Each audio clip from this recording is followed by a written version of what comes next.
Debate, Uncut and After Show. I'm your host Nathan Oakley, and if you are new to this channel, or you've not done so already, then be sure to subscribe. Hit the bell notification icon and join button if you'd like to become a Nathan Oakley 1980 channel member and keep up to date with the Flat Earth debate. If you would like to support the channel, there is a super chat that runs alongside each of these shows while they premiere, and there's also a Coffee, Patreon, Crypto and Thanks button in the info box below the video.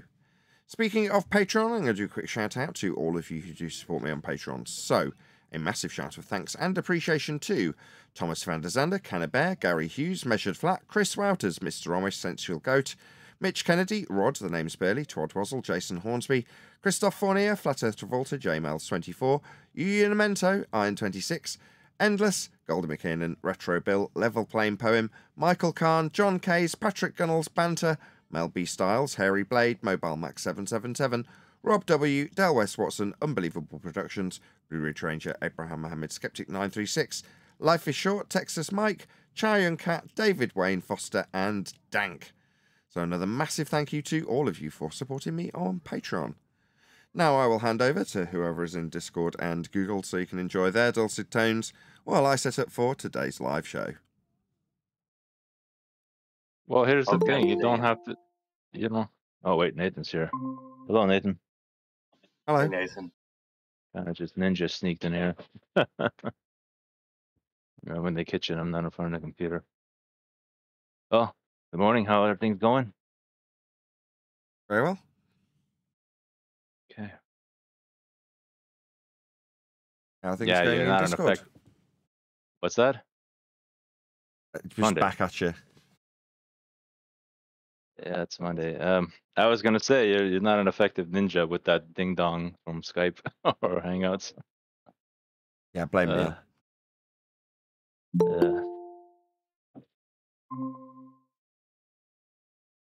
Yeah, it seems like a slow start Monday. Oh, Neil, are you there? Me and Tank, we were just chatting a little bit. I'm always here. How's Neil today? I feel bad for Adam, Morning. man. What? England lose? Yeah, it was so crazy because they almost freaking tied it. It's just like insane. The guy hits his shot, the goalie saves it, rebound comes off, another guy hits his shot, and his freaking teammate saves it with his head going right in the net. I was like, wow, they are freaking just destined to never win, huh? Well, maybe we should get back to Dank and talk about the scooter instead of sports. Dank just And got I'm not a big on scooter. soccer, but I was rooting for him for Adam. Oh, okay. I was watching that game the other day. That was pretty good. I liked it. I will say this one thing. I think they're so dramatic, the way they fall and go down, but they show that there was a night game with Argentina and Colombia, and they showed Messi's ankle because he was out. They took him out. His ankle looked like a freaking balloon when they showed it on the sidelines. I was like, wow. Meanwhile, I'm saying, get in the freaking game, play. No way you're playing on that thing. I thought you were going to be talking about how Donald Trump is known as the Antichrist now. Remember, we're looking for the blessed hope. We're not looking for the end time bad guy. Right, Neil? Don't matter to me because God wins. I just say you're serious. What's Really? up? No kidding. I was saying in Ballbusters because he's or now they're going to say that, oh, he received a mortal wound and survived. I was right. I just seen somebody posted something. It must be that Trump's, it was predicted in the Bible. This stuff has been going on for a while, Neil. I think a few years back we heard that Obama was the Antichrist.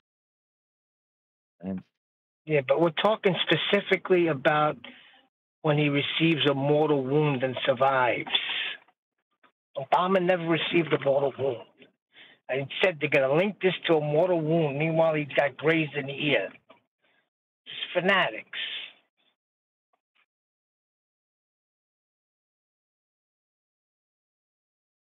Well, You're on the roller coaster now. well, like I said earlier, okay, like Christians are supposed to look for the return of Jesus. Didn't say anything about looking for the Antichrist or the end time bad No, guy but or it the son says of study perdition or the son of yourself, destruction. study to show yourself approved. If Jesus says to look at these end times, be aware of these things, so don't say it like that. Nobody's standing there Yeah, waiting for the Antichrist. Yeah, but the thing is, like, you see, the church is not going to be here. He can't be revealed while the church is here. That's what you say. There's others that say differently. I believe the same way. There's scripture that backs it, that says, because you are so faithful, I will keep you from the hour of temptation. Right. Well, there's a lot of scriptures, but the latest one that came to mind was like yesterday or the day before when I seen this stuff, and I'm like, well, wait a second, that doesn't add up, because we are supposed to be looking forward to the return of Jesus, right? Doesn't say anything about looking forward to the Antichrist, and then after the Antichrist, we look forward towards Jesus. No, we're supposed to be Nobody expecting the looks Lord to return forward. any minute. Hold on. Nobody's looking for the Antichrist. Who's Hold looking on. for the Antichrist? What do you think these guys are doing making these videos? They're saying this is the Antichrist, that's the Antichrist. What are they doing? They're looking for the Antichrist. No, they're reporting things, and they're lining up with scripture. See, this is what I always said. If Jesus said no one knows the time nor the hour, how can I be here when the Antichrist is revealed? Because then I could just start doing some math, and I know when Jesus is coming back. So, Yeah, I gotcha. But you know what I'm trying to say? yeah, but I know what you're saying, but you're not getting what I'm trying to say. I'm trying to say, if I people do are get what saying, you're look, this is, saying. oh, well, all right. Well, I was just saying, let me just put it out there one more time, real quick. I was just saying, if you're spotting out the Antichrist here and there, that is, in a sense, looking for the Antichrist, right? Maybe. Because this happens all the time. People are always pointing the finger. Is this the Antichrist? Is that the Antichrist? In other words, they're looking. Who could it be? Who could it be? Maybe it's this guy. Maybe it's that guy. Yeah, Right? well, I laugh at In that other words, because what I just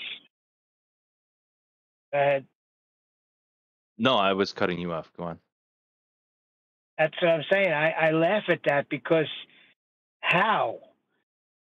Because we're not going to be here. So how are you telling me, oh, this is the Antichrist? Because then you're telling me that you know who the Antichrist is. Now you just have to wait for a few events to happen, and then you can pinpoint the time. And nobody can.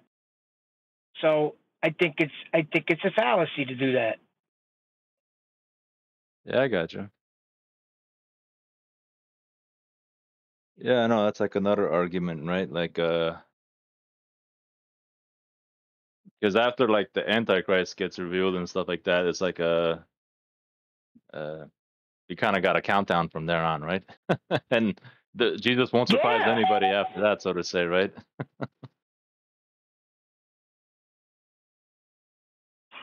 Yeah, because once he's revealed, exactly, it's a countdown. Then you got the 3.5 years of peace, 3.5 years of war. I mean, that's why I laugh when I see these people saying this one's the Antichrist and this one's the Antichrist. Well, guess what? If you don't believe Jesus Christ is Messiah, you're Antichrist. Oh, hold on. There's no need to laugh. I mean, we all missed it, and and in the eyes of somebody else, maybe we look like we're missing it, right? So it just is what it is. We're all at different places. We all understand it a little bit differently. There's no private interpretation of Scripture. I agree, but not everybody is how do I put it? Remember, Paul said, "I know we in got part." our witches and our hold on, we wait, our Weisses and with Weiss and Jiren in the Christian realm too? They're not quite there yet. They aren't. Jaren is not a confessing Christian, is he? So he's not there then. I'm making a comparison. Well, Jiren's a God hater. That's a fact.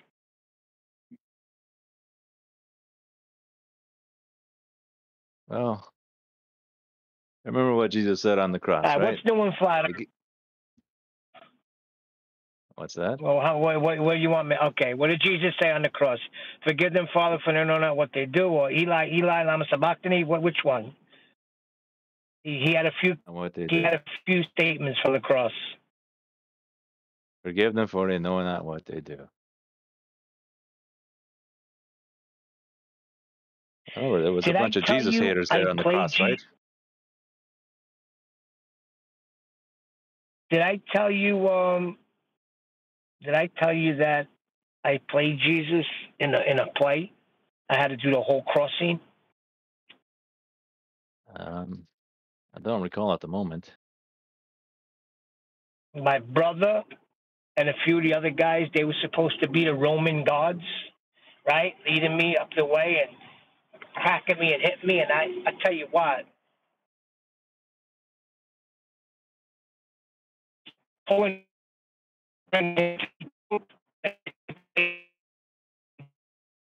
was sort of like trying to pull from there in the cross.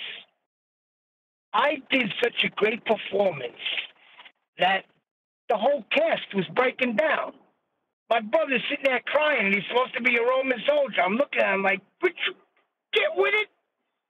Because we did it to the... You ever heard that song by Carmen, This Blood Is For You? No. If you ever heard it, you'll know what I'm talking about. He narrates the whole cross into a song, and that whole scene with me carrying the cross up to Calvary was to him narrating it. So I was, acting to what he was saying. So when he said, forgive them, Father, for they know not what they do. They're all crying at the cross. They're supposed to be Roman soldiers. The whole cast fell apart. Yeah.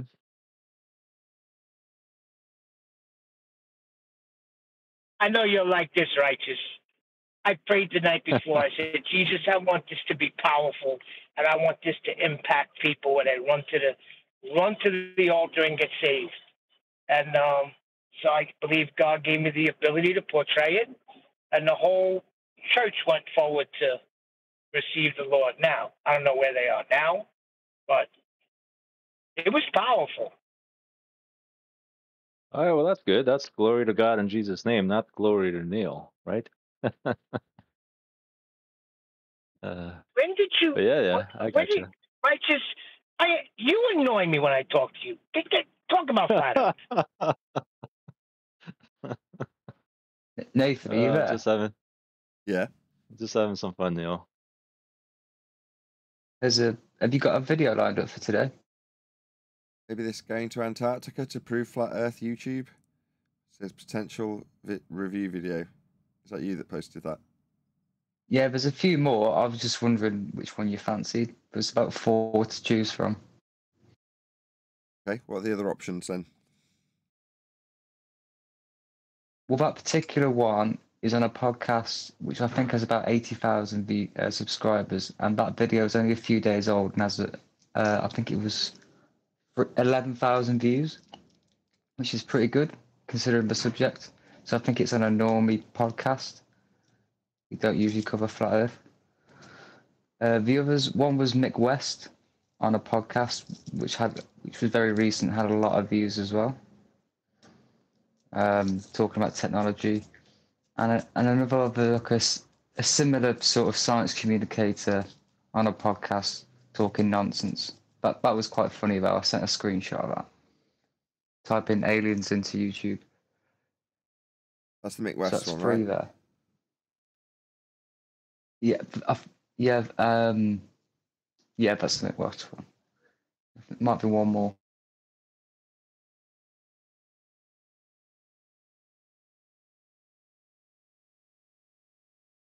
or we can do Dave Weiss's Roseanne Barr interview.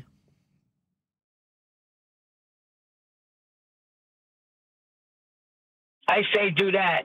That's going to be, well, maybe he redeemed himself. You never know.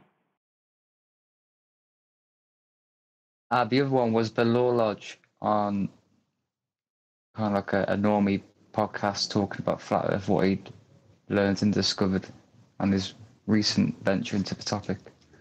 I don't know. The Law Lodge guy seems too irritatingly stupid. Maybe he's not. It's just what he comes across when he's talking about this subject. We were covering it on Ballbusters on Saturday. That was Law Lodge, right?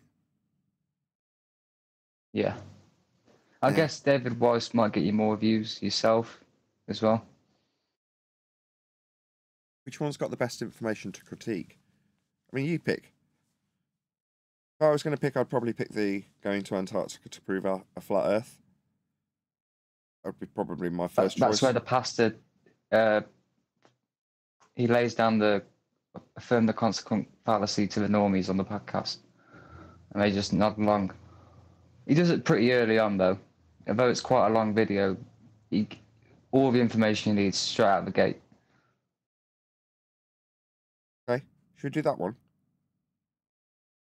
I'll just Maybe draw a poll. put Ask to the the audience to see what vote, they because want. Neil wants the David Weiss one, you see. Yeah, so well, I'll ask the audience. When we go live, I'll ask them straight away. I'll say, do you want to do going to Antarctica to prove flat Earth, where our good pastor friend goes through the affirming the consequent fallacy, or do we want to respond to Dave Weiss on Roseanne?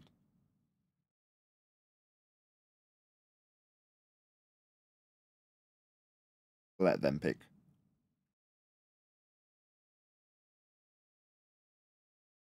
Anybody else got an opinion on it? Does it not make you laugh seeing Mick West still talking about aliens?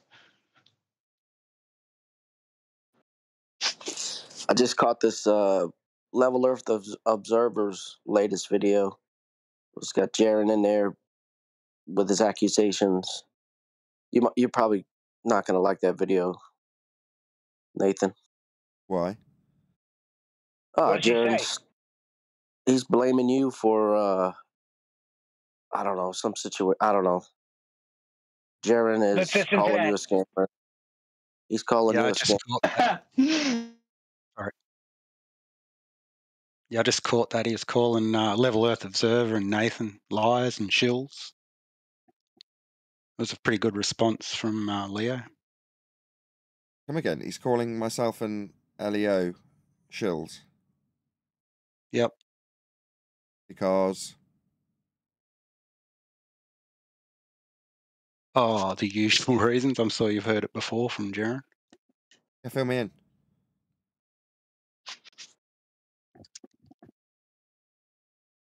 He takes the Ballbusters episode from the other day.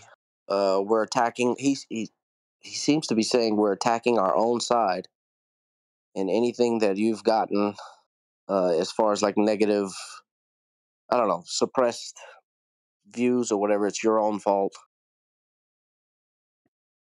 You're babbling about negative suppressed views. I want that video. No, Yeah, he's just talking crap. You're gonna have to watch it.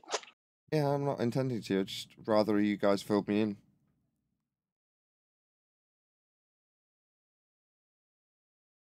Okay, You're gonna have to start working weekends, Nathan, because there's too much happening while you're away.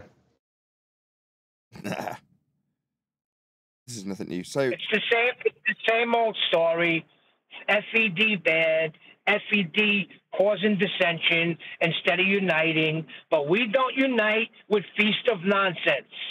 When you have validation, then come see us. I mean, you can look at it that way if you want to, but if you cross-reference our criticism of Candice Owens, we're referencing Jaron for having the same exact problem, just throwing the baby out with the bathwater when it comes to science, because people have used the word of science. Candice Owens' current rhetoric is, I denounce the religion of science. Like, whoa, it's not a religion, it's a method. People have claimed to have it when they haven't. Don't throw the baby out with the bathwater. exactly the same things I've approached Jaron personally about. So when we see people doing the same thing, we're going to criticise it. Now, I don't know if I'm reading too much between the lines. Obviously, I've only heard your very vague explanation of what he said more recently. Come to understand that when we're critical of things that we've approached people like Jaron with personally, and they disagree, so well, you're entitled to disagree. But calling me a shill because I stand by something I've tried to educate you in isn't going to make me a shill. It has nothing to do with the view count. That's all Jaron's obsessed with. He's obsessed with his view count. The Hillary Clinton syndrome.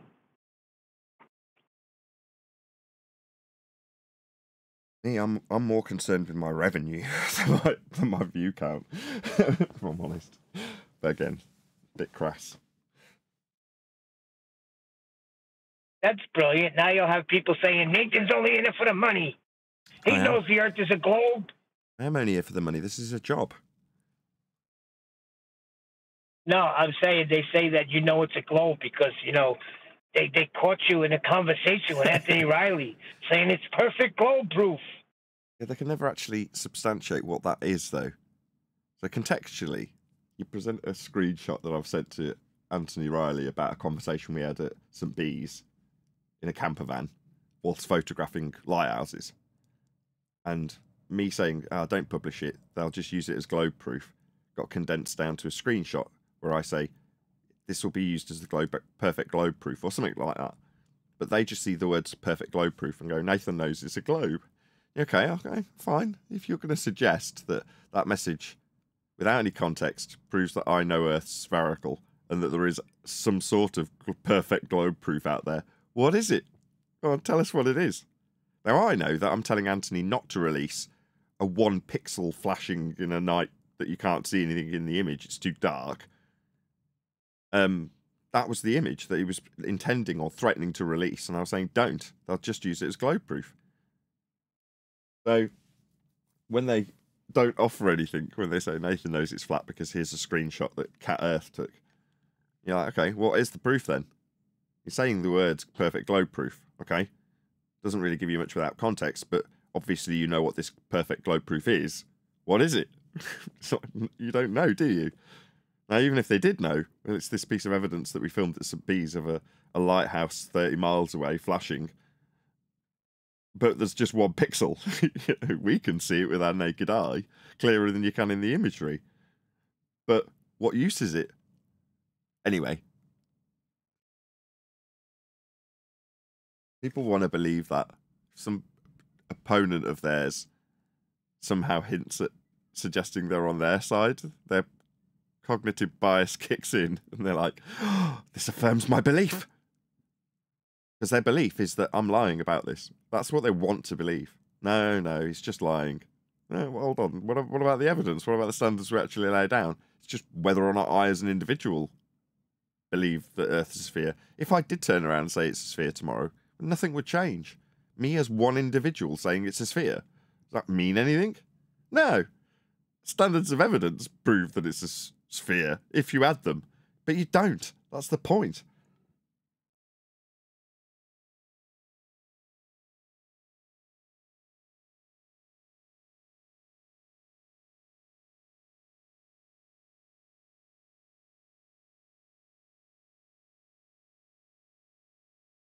I haven't seen Ranty on the front of Time magazine yet. My story. Did you say evidence? Yeah, because he was tricked into going back to the ball to give a few fundamentalist zealot globe believers a bit of pain relief for a day or two. And the moment that was all over, they all forgot about him.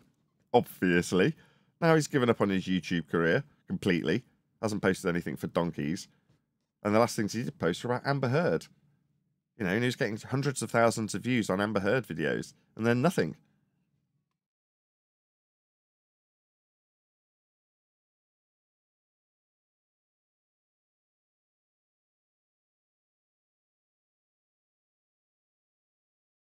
That's it. Short-term gain. You know, people like that remove themselves from what is a very good community.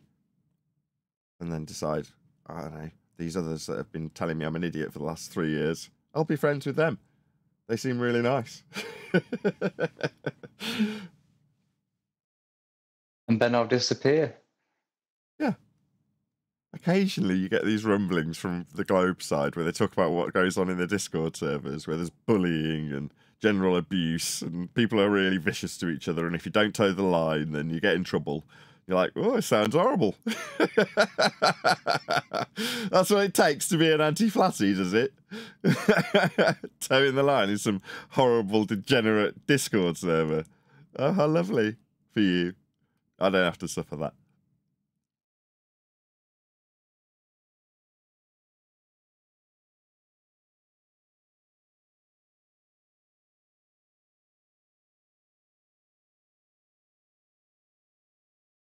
Yeah, the people who oppose us have a motivation that drives them to attack others personally.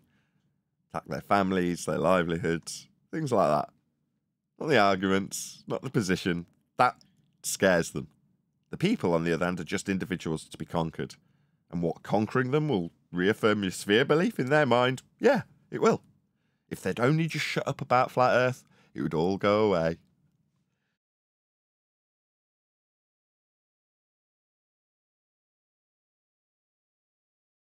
I noticed that history has started repeating itself, yet again, with clone centres.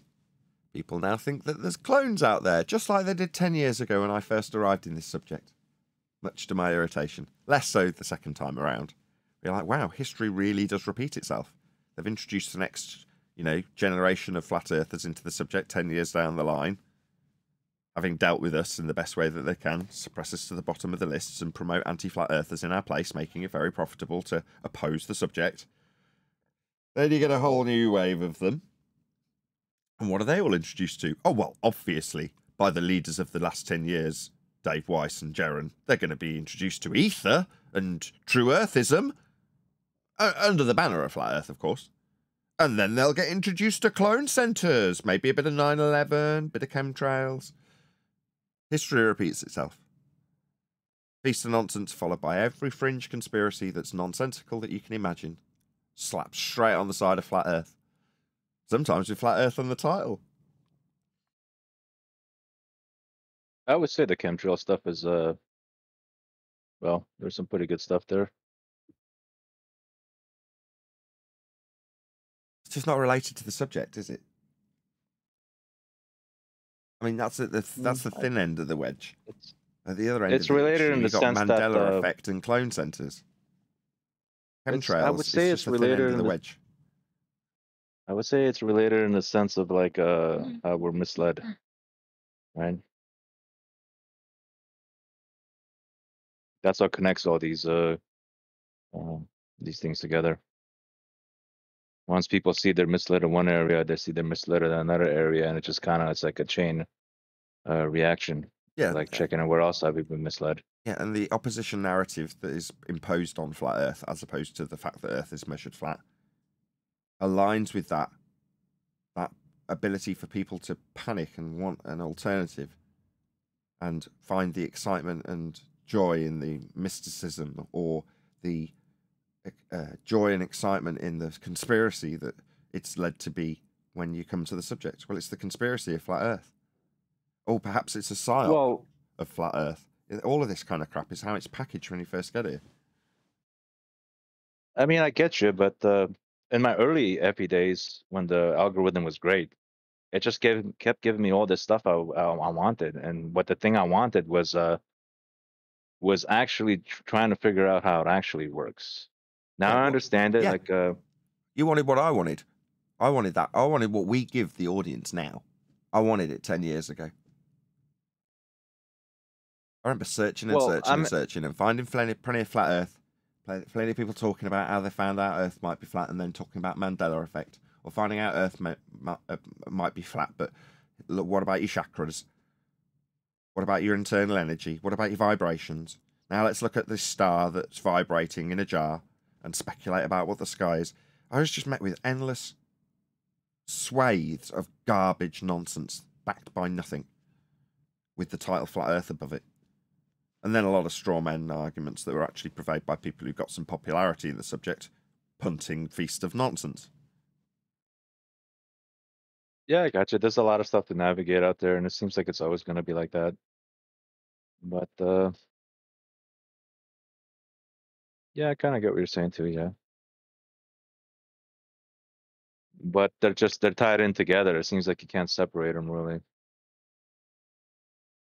I mean, you can try. You can teach people, say, hey guys, you know what I mean? It's okay to speculate, but just make sure it's clear that it's speculation. And um, if you go about it something like that, then people kind of catch on more a little bit and go, oh, okay. We have no need to speculate anymore. Well, you kind of do in a sense, because that's what encourages you and stirs you up to investigate, to prove or disprove, right? I don't see that as my position. People come to this show wanting to know about what the world is based on the title, Flat Earth Debate. Now, Flat Earth Debate is true in name only because there is a discussion about it taking place in the general public. The debate is factually over when we point out that the globe belief comes from flat Earth measurements. There is no longer a debate. The only reason it's still the title is because until the entire Western world understands and appreciate how Earth is actually measured, it will continue to be called a debate. Incorrectly.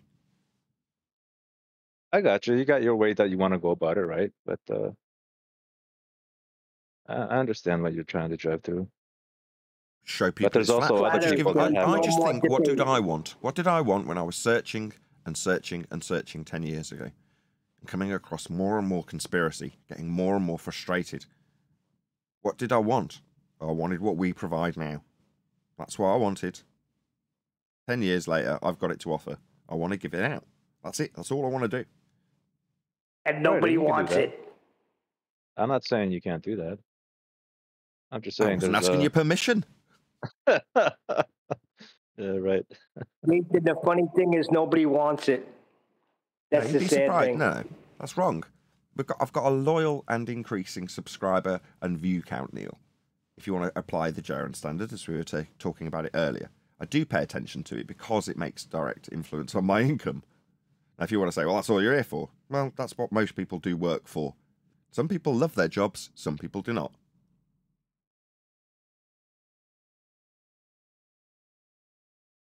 Funny, I've been watching a lot of your earlier shows, and you can see it in that time, the progression of Nathan wading through the crap to get to where he's got to. Sort of Yeah. weeding through all the. You could see him searching for that. It comes out in their shows if you watch the old stuff. Yeah, especially Watch the him old slowly interviews. become the monster he's become. Hardly. But the old interviews, I was just figuring out who's actually got some useful information to offer. Now, unfortunately, I didn't get to interview Quantum Eraser back in the day. It would have been a lot quicker if I had.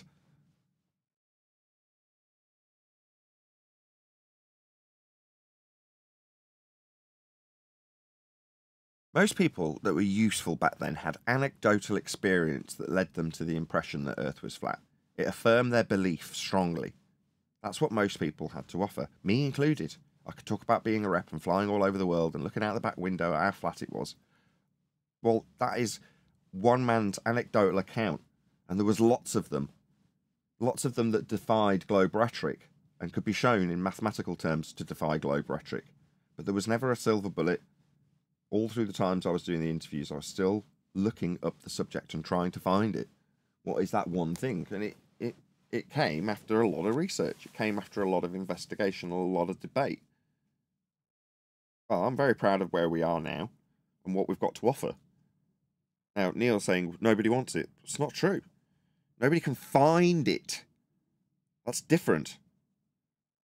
When they do find it, they're incredibly grateful for it. Not just grateful, loyal. And generous to me. Now, is it enough? No. But that's not the point. The level of generosity that people afford me keeps me going. You know, the hope that I'll be able to cover the mortgage this month keeps me going. But my point is that dedication has come from people coming and being incredibly grateful for the information that they receive. Incredibly grateful. So, no, it's not the case no one wants it. It's just very difficult to find, like any good information. Not just You gonna know be what there. I mean by nobody wants it. I'm not talking about our people, the people that are on board. I know they want it and they're hungry for it. Just quickly, recently, Mr. Anderson, he's a lawyer. He's getting into debates. And he puts out a video. Here's how to debate flat earthers, and he goes into a flat Earth server, and he's held to a high standard that he has to go away and research his own religion that he's punting. And what he described as quite some time, and it was difficult maths to find and understand. So the standards are so high, but you can't just turn up to a flat Earth server now, a good one, and punt nonsense. You're going to have citations, claims that you don't understand. And then even when you come back with them, the flat Earth you used, the prerequisite, is going to be pointed out to you at some stage. So he was a recent example of how high the standards are now. Because when he was in the 24/7 Discord server, he was sent away and asked for citation. He eventually came back with it. And then when he did, they just point out the plane of reference that he used. And then the one baller pretending to be a flat earth, that platypus, and he took him as his victory when all the flat earthers in there and Jedi and so forth were all saying he presented nothing that proved the sphere. Don't remember that? So what you're saying is there was a cheerleader pretending that it was a Glurf victory in that moment. Apparently so. What a shock. These people are so despicable. They get their citation, you point out our flat Earth's being measured in it, and some arsehole comes along and says, this is our victory on the globe. What? Oh, I see, because there's an audience, there's people listening, and if they haven't quite followed along, when the flat Earthers doing the victory dance that might get their attention, as long as you pipe up and say, no, it's actually our victory, you might confuse a few people. It's just degenerate behaviour, isn't it? We get it all the time. All right, so we're measuring Earth flat. So in your diagram, blur, blur, rumpus, rumpus, cause as much chaos. Hold on, I'm just about to make the conclusory winning point. Obviously, this is time for a new question. Maybe 5 white knights need to step in, so nobody can hear the conclusion how badly you lost. That's what they do. Tactics. That's exactly what happened this morning when I was in 24/7 server. I was talking to this guy named Matt, who is a Glober talking to another Glober. And the bottom line, he was asking him what a radius is defined as. Because at some point he was bringing up a globe in celestial navigation, and I said, well, a globe doesn't have anything to do with celestial navigation. He's like, okay, so could you get me any kind of academic paper that will say exactly what you said? And I said, well, no, because I didn't say that a quote that I'm giving you from an academic paper would be evidence, and that would be silly anyway.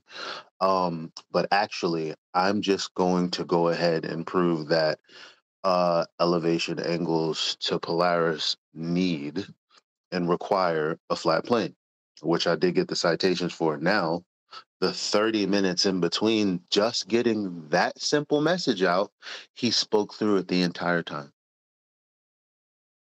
Yeah, that's what they do. Oh, this is going to destroy my worldview.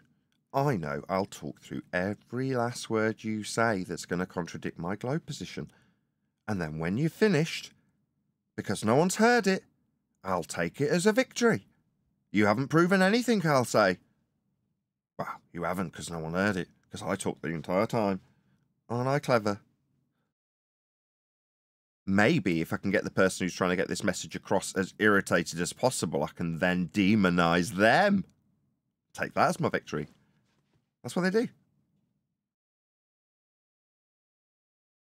Well, I was explaining how, because and I also gave him a screenshot of, a Google search. And so he was like, I want a paper. And I'm like, well, it's cited in a paper. And so he's like, well, I want the link. And I'm like, okay. So he's like, well, so nothing in this reference is going to contradict what you're saying. And I'm like, well, check this out. Pay attention to the citation. And they don't understand the citation and the reference. Like QE's example, well, XYZ fact, therefore, three-toed gnomes. So No, just that's not the best the example. paper, The best example of this, just to keep this short, is to say that you've got a murder suspect, and he's in the court, and he's got a diary, and page 1 through 5 details explicitly how the crime was committed. Not only does it detail it, it has details that none of the public could possibly know. However, on page 67, it makes it explicitly clear that he's not a murderer and has never murdered anybody in his entire life, and couldn't even dream of doing such a horrible thing. So page 1 through 16 details the actual crime in such explicit detail that it could only link back to him actually being the one to have done it, to be able to detail it in that detail. But page 67 says, I am not a murderer. I have never killed anybody. even if that was the very next sentence. Yeah. Still. Correct. I put it on page 67 to make it more explicit, but you're absolutely correct. If the next sentence, after detailing everything that he did in the crime, says, but I would never ever kill anybody, I didn't do any of this. I mean, I know how it happened. That's how potentially I could have done it. You know, O.J. Simpson style.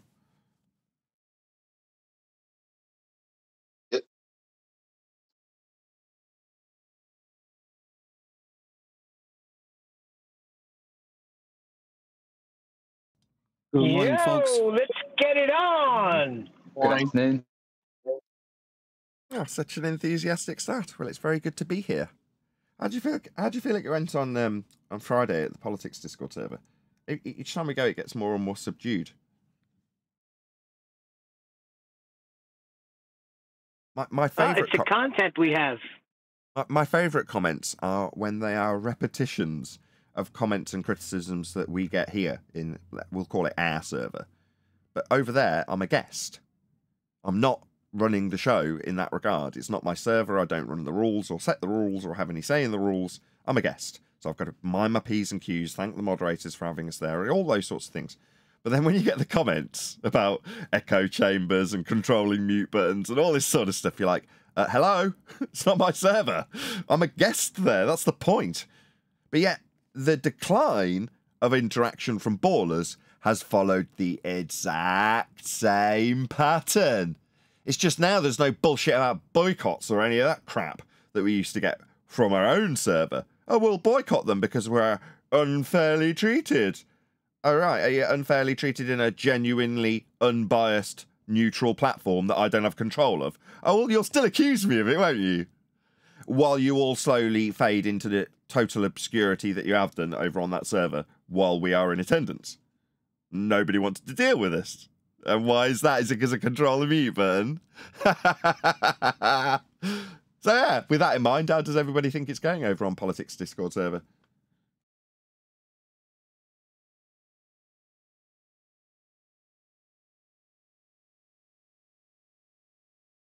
See, they're all pretending, audience, pretending to be enthusiastic.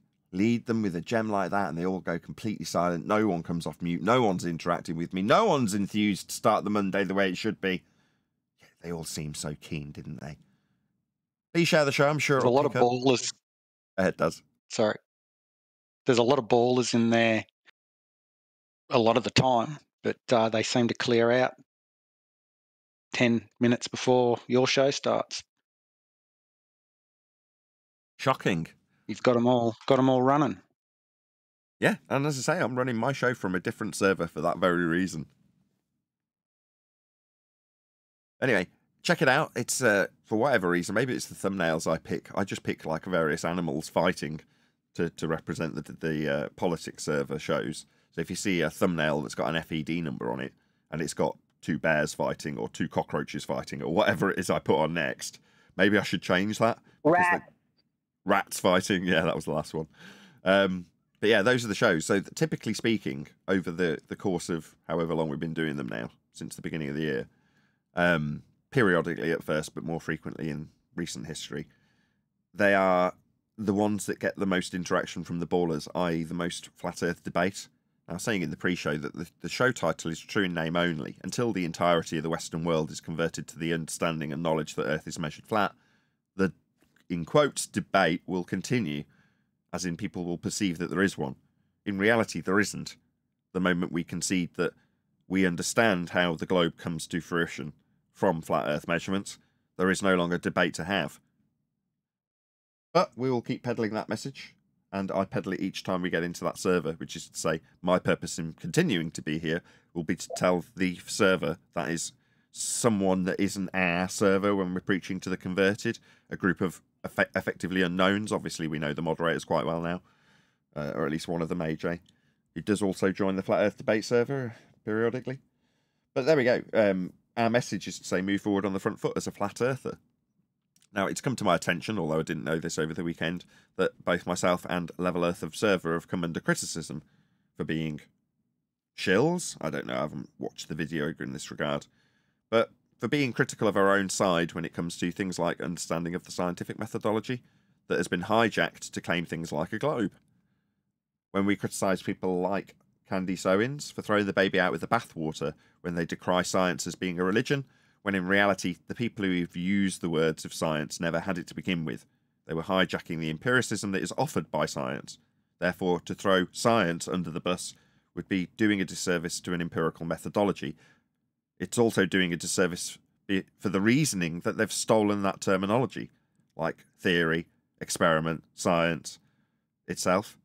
They've used the terminology because it does conjure the image of empiricism, and it conjures it for a reason. The methodology does have it.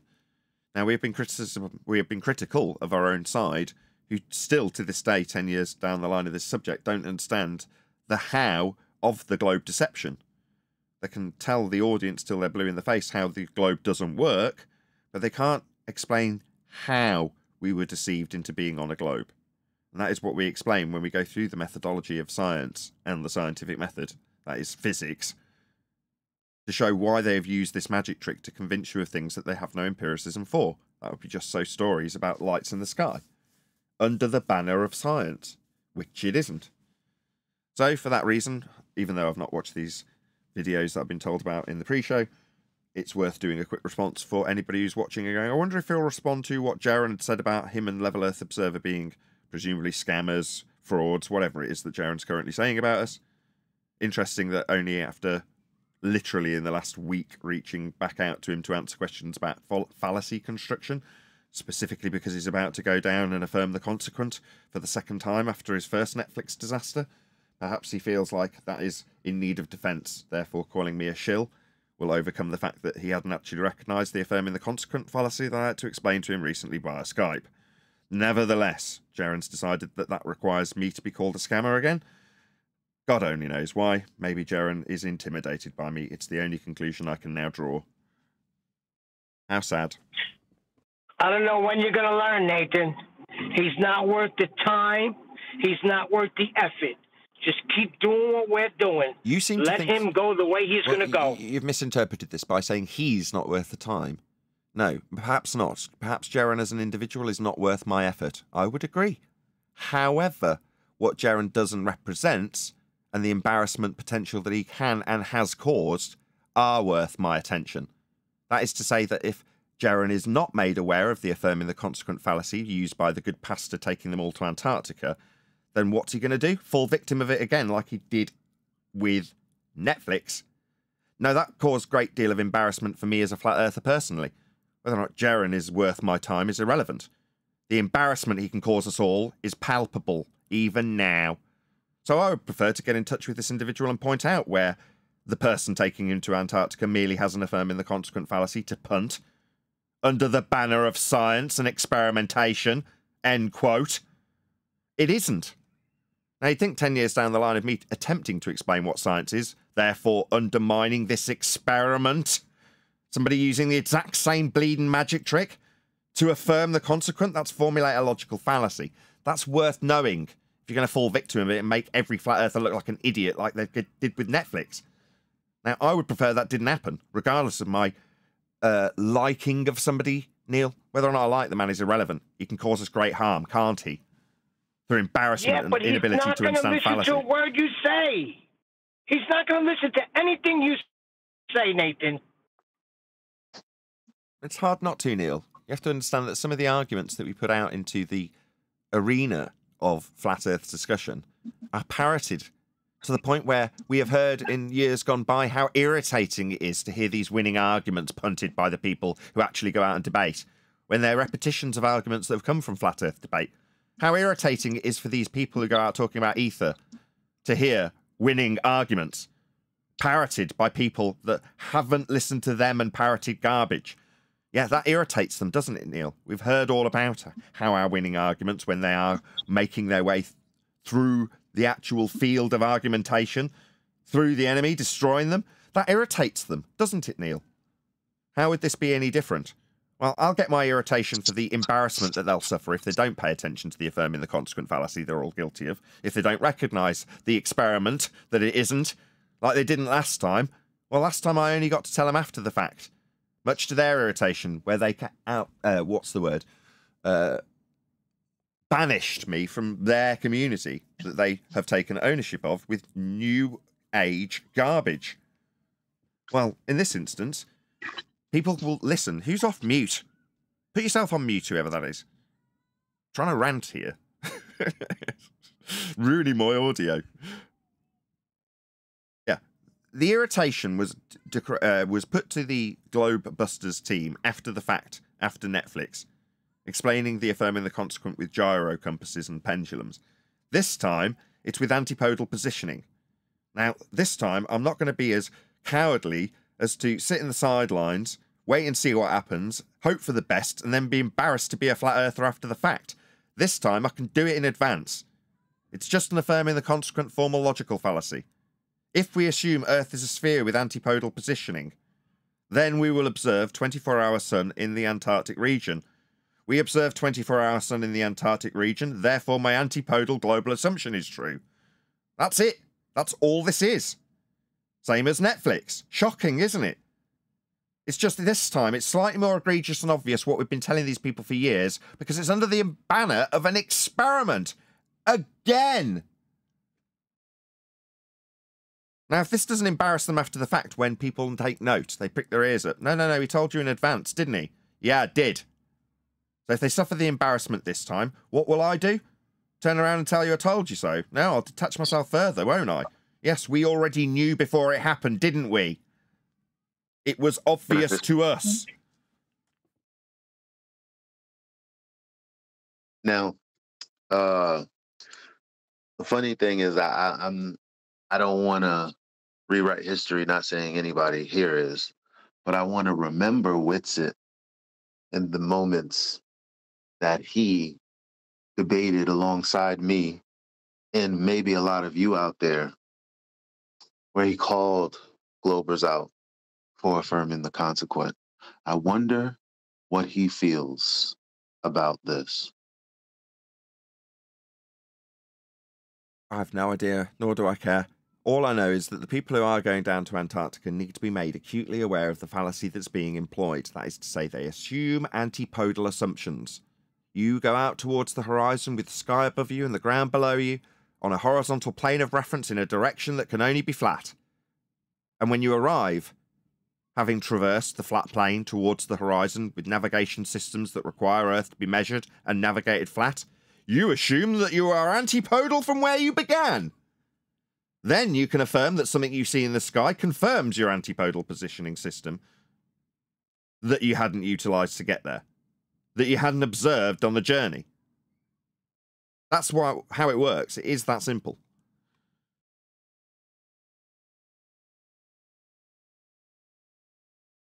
What we do is far more advanced. Affirming the consequent, something that we were covering 5 years ago in terms of almost every argument that they will ever put together that claims to be a globe proof. We now take aspects of the affirming the consequent fallacy, which is to say the antipodal aspect. Well, where have they got this antipodal assumption from? Well, I'll tell you where they've got it from. They've got it from a latitude-based north system that's been stretched around a globe and imposed on a non-Polaris, non-centric system that can be inferred in the south. With these two mapped star systems with respect to angles off a flat plane, you can create two separate systems with a hemispherical view of the stars representing the angles that you can see a flat sky through when you measure them on a flat plane. With those two hemispherical systems, you can put one underneath the other. That is one flat plane antipodal from another in a model. That model is called the celestial sphere model. Two flat Earth planes antipodal from one another. With the Haversine, you can then project points that match the GP systems from a flat plane measurement through points on a globe. Through the globe to the points on the star they were originally measured through. That's where you get your globe conversion. You can then take that globe conversion and project it onto points on a tube to cut down the middle and roll out flat. That is how our system of navigation is used for G, that's global, positioning system. Global in name only. Projected onto a flat Mercator projection using areas of equal elevation, circles of equal altitude, in order to navigate the seas as a flat, horizontal plane of reference. There is no antipodal anything beyond the models of a flat plane originating in measurements that are angles off a flat plane to the stars that we use to navigate the Earth. So to assume that this inference, when you reverse engineer the flat map called the Mercator onto a tube, to project the tube points back onto a globe, to take the points from a globe and stretch them back out, onto a flat map for the angles that you measure off Earth to the stars, with a Polaris-centric system for the north and a Sigma Octantis-centric system for the south. At no point do you get a curved surface. You get two antipodal flat planes to create the celestial sphere. One can only be used at any particular time, north or south, and it will always be with respect to a flat Earth we are negotiating and measuring. These are the facts of the matter when you assume your antipodal globe positioning? No. You travelled along a flat surface towards the horizon with respect to flat navigational points of reference in the sky. That is what you actually do. Earth is measured flat. This extrapolation that then moves on to a reification to infer antipodal positioning when travelling on that flat plane is nothing more than an absurdity, let alone something that I would allow or tolerate when it comes to a claim to be logical consistency that's claimed to be an experiment. It's a bleeding outrage. We've been doing this for 10 years. Shout out to Pablo. Says, did the shooter miscalculate the Coriolis effect? Let's flatline these ballers. I speculated that immediately as soon as I saw the news because we were doing an after show, I think, when it came in. Yeah, we all kind of agreed that that's what we would put into the rhetoric. So it's because the shooter has calculated for Coriolis and therefore incorporating this effect that doesn't actually happen meant he was off. Thank you for the super chat. The thing is as well, Nathan, is that the term antipodal, it glosses over the fact that it's a claim that somebody else is on the other side of a spinning ball. So that's a bit awkward and uncomfortable to say. Yeah. So antipodal allows you to brush over that cognitively. Yeah, but the inference has come from a measurement of two flat planes that then get sandwiched underneath each other in a model and then get projected points around a spherical star-based system called the celestial sphere, so they can convert it to a global system between the flat plane that you've actually measured and the points in the sky that you can call a globe surface, to then reify and pretend you're moving around when the actual functionality of the mapping and navigating systems are all flat. So it makes no logical sense to infer the sphericity, to reify the antipodal positioning, to put it into an affirming the consequent fallacy. But we can say that 10 years down the line of this discussion, our counterparts in Flat Earth say that we're shills. Shout out to TVH. Says, may I have a shout out to my pet dog named Tika, who also thinks Nathan Oakley is a legend. Shout out to Tika. Sounds delicious.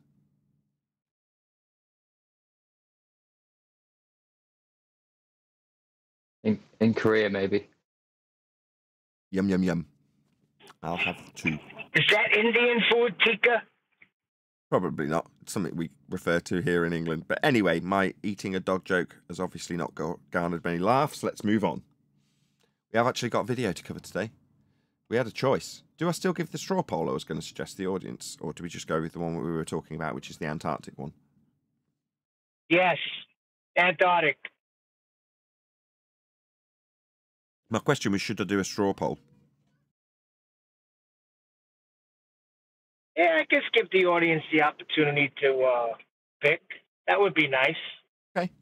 Okay, there's a couple of videos that we can choose to cover today, and well, I say the crowd in Discord and G+, there was only 2 people that piped up. One said they wanted one, and one said the other. So one is this? I don't know who the videographer is. It Auto did? Who's Auto did?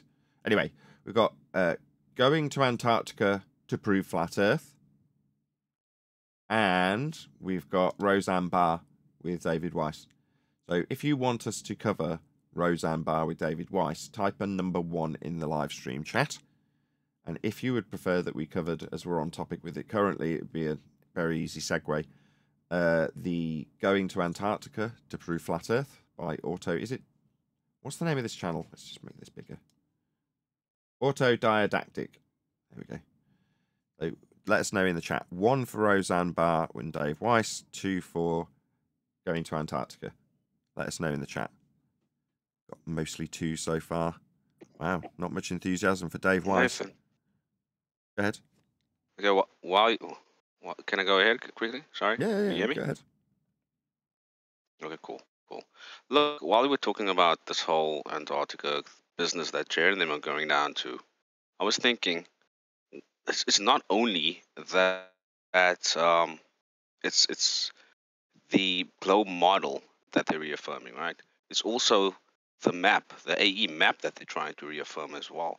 That's causing them a problem. Because I remember him saying when this whole thing came up, if we need to go down there because otherwise there's problems with the map that they present. And then I'm thinking about that, and I realize now that that map has direct relation to Dave's wife's app, isn't it? So maybe that's the whole.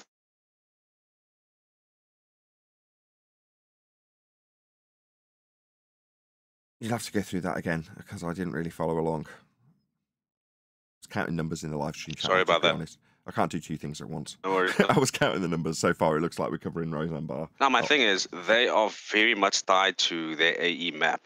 That's also a problem. And that's this whole thing. Because Jaren is standing on it that we must go down there because if we don't, then there's a problem with flat Earth. Right? But it's not a problem with flat Earth. It's a problem with the fact that they hold to dear to that map. That's the problem. Right, 2 people have changed their votes, which means, by my reckoning, it's basically level pegging. Because 2 people changed their votes. So it's your choice then. A couple more people need to vote so we can get a definitive winner. It was Dave Weiss by a country mile. Now it's... Yeah, I know you changed your vote OBE lines, as did Fisherman in a Box, which throws things off. I think we're going to go with Roseanne Barr. I think that is going to be the predominant winner, even with a revote. Okie dokie.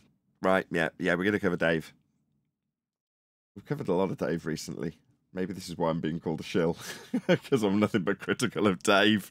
Hey ho, it's what the audience want. What can I say? I did do a straw poll. It could have covered Auto, whatever he's called, but we didn't. We're covering this. Okay, this is less subscribed to than I was expecting. Roseanne Barr's podcast's got 500,000 subscribers. I thought she'd have more than that. Man, I used to love Roseanne.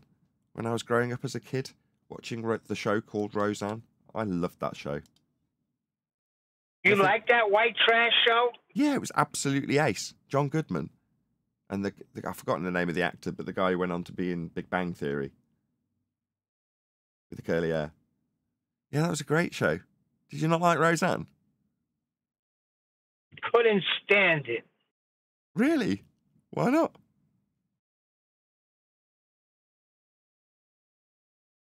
Okay, well, this is... It's cheap comedy. Come on. Yeah, that's the whole point. You put it on, it's throwaway. It's easy going. No? Okay, fine. Well, maybe a few stoners Can't will compare remember. to Keeping Up. What's the English comedy? we're talking about Roseanne Barr, though, Neil. So thanks for destroying the segue. You want to now take it onto a different comedy that we're not going to be covering specifically about a particularly famous person. Sorry. Okay, Neil, you do that. Go ahead. Well done.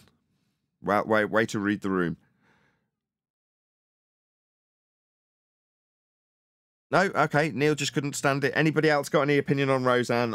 I have nothing but fond memories of the TV show that was from the 80s. But there we go. Anybody else got any comments? I love Roseanne. I grew up watching it also. Yeah, does she not now do a? I don't watch TV, but from my understanding, she's on like what is the equivalent of Loose Women, but in America. I don't know the name of the show. What's it called? The View? The View. Is that correct? Does she still do that? Or did she do that? Am I just making that up? Did I imagine that? Well, this is going really well. I'm glad I've got such an enthusiastic crew that can talk about a fairly well-known person so easily. Jolly good. Well, let's just get on with it then, because you're all so cooperative today.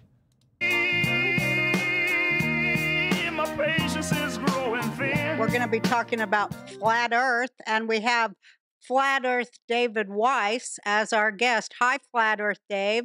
I'm so intrigued by the whole Flat Earth thing. Man,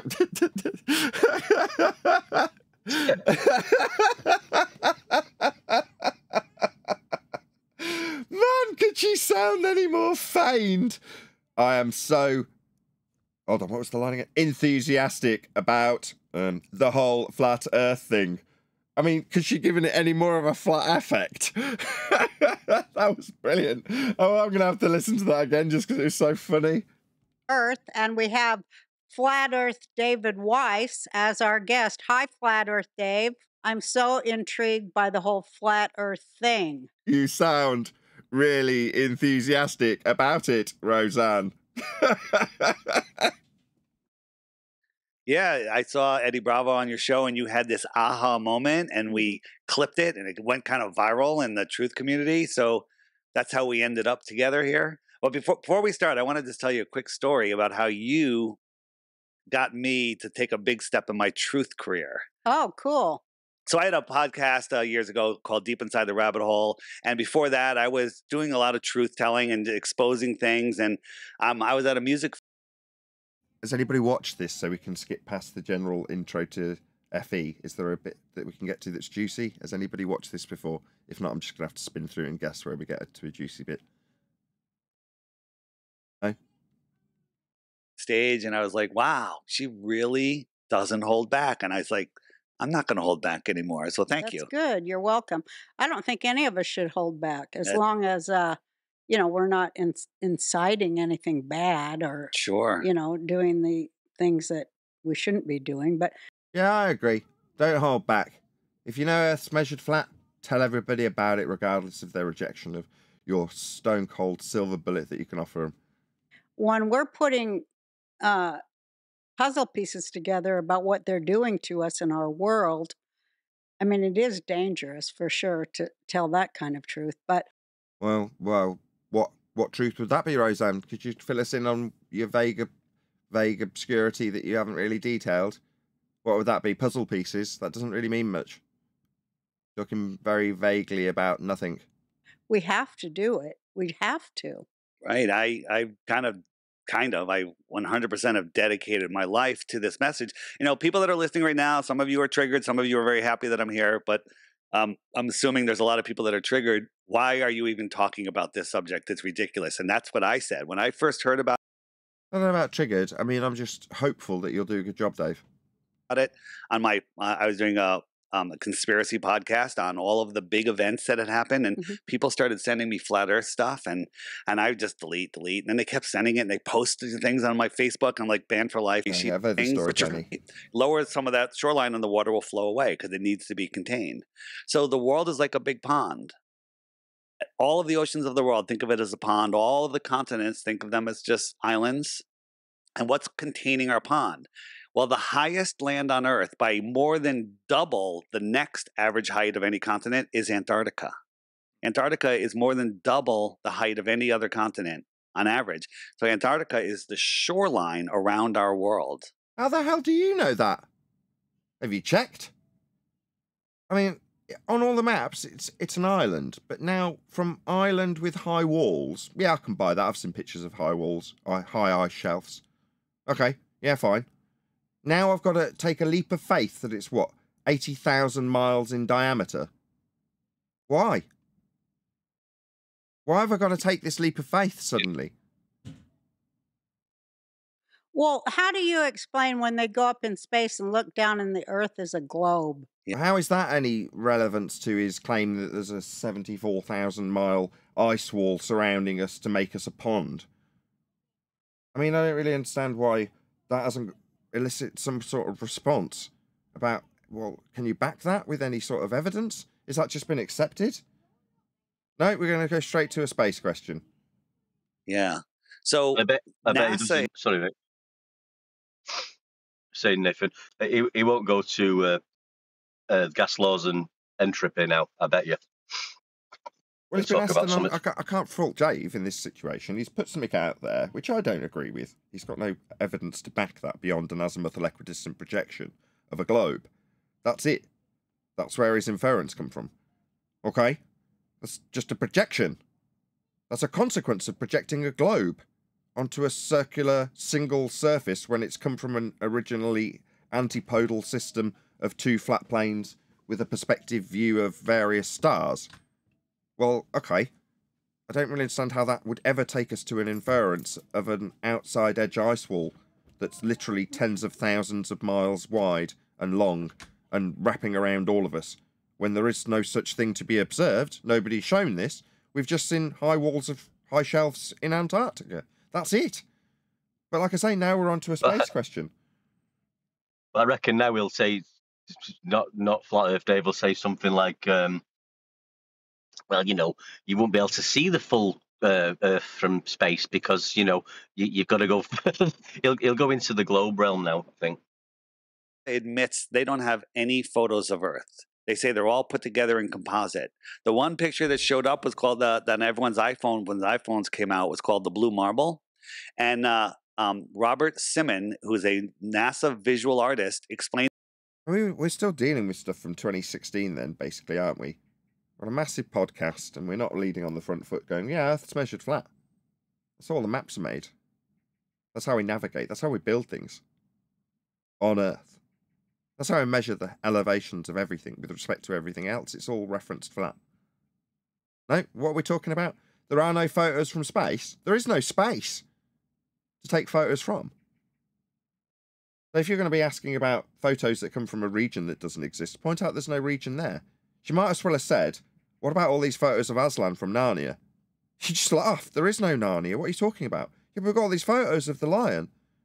Yeah, they're from a fake place. There is no Narnia. There is no outer space. There is no sky vacuum. And in an interview that he made it all from data, and he used Command Z a lot, and he stamped clouds in there using the same clouds multiple times, and we've heard this multiple times since what, 2016? What, Photoshop because it has to be. Yawn. Meanwhile, why would it and how would it have to be done?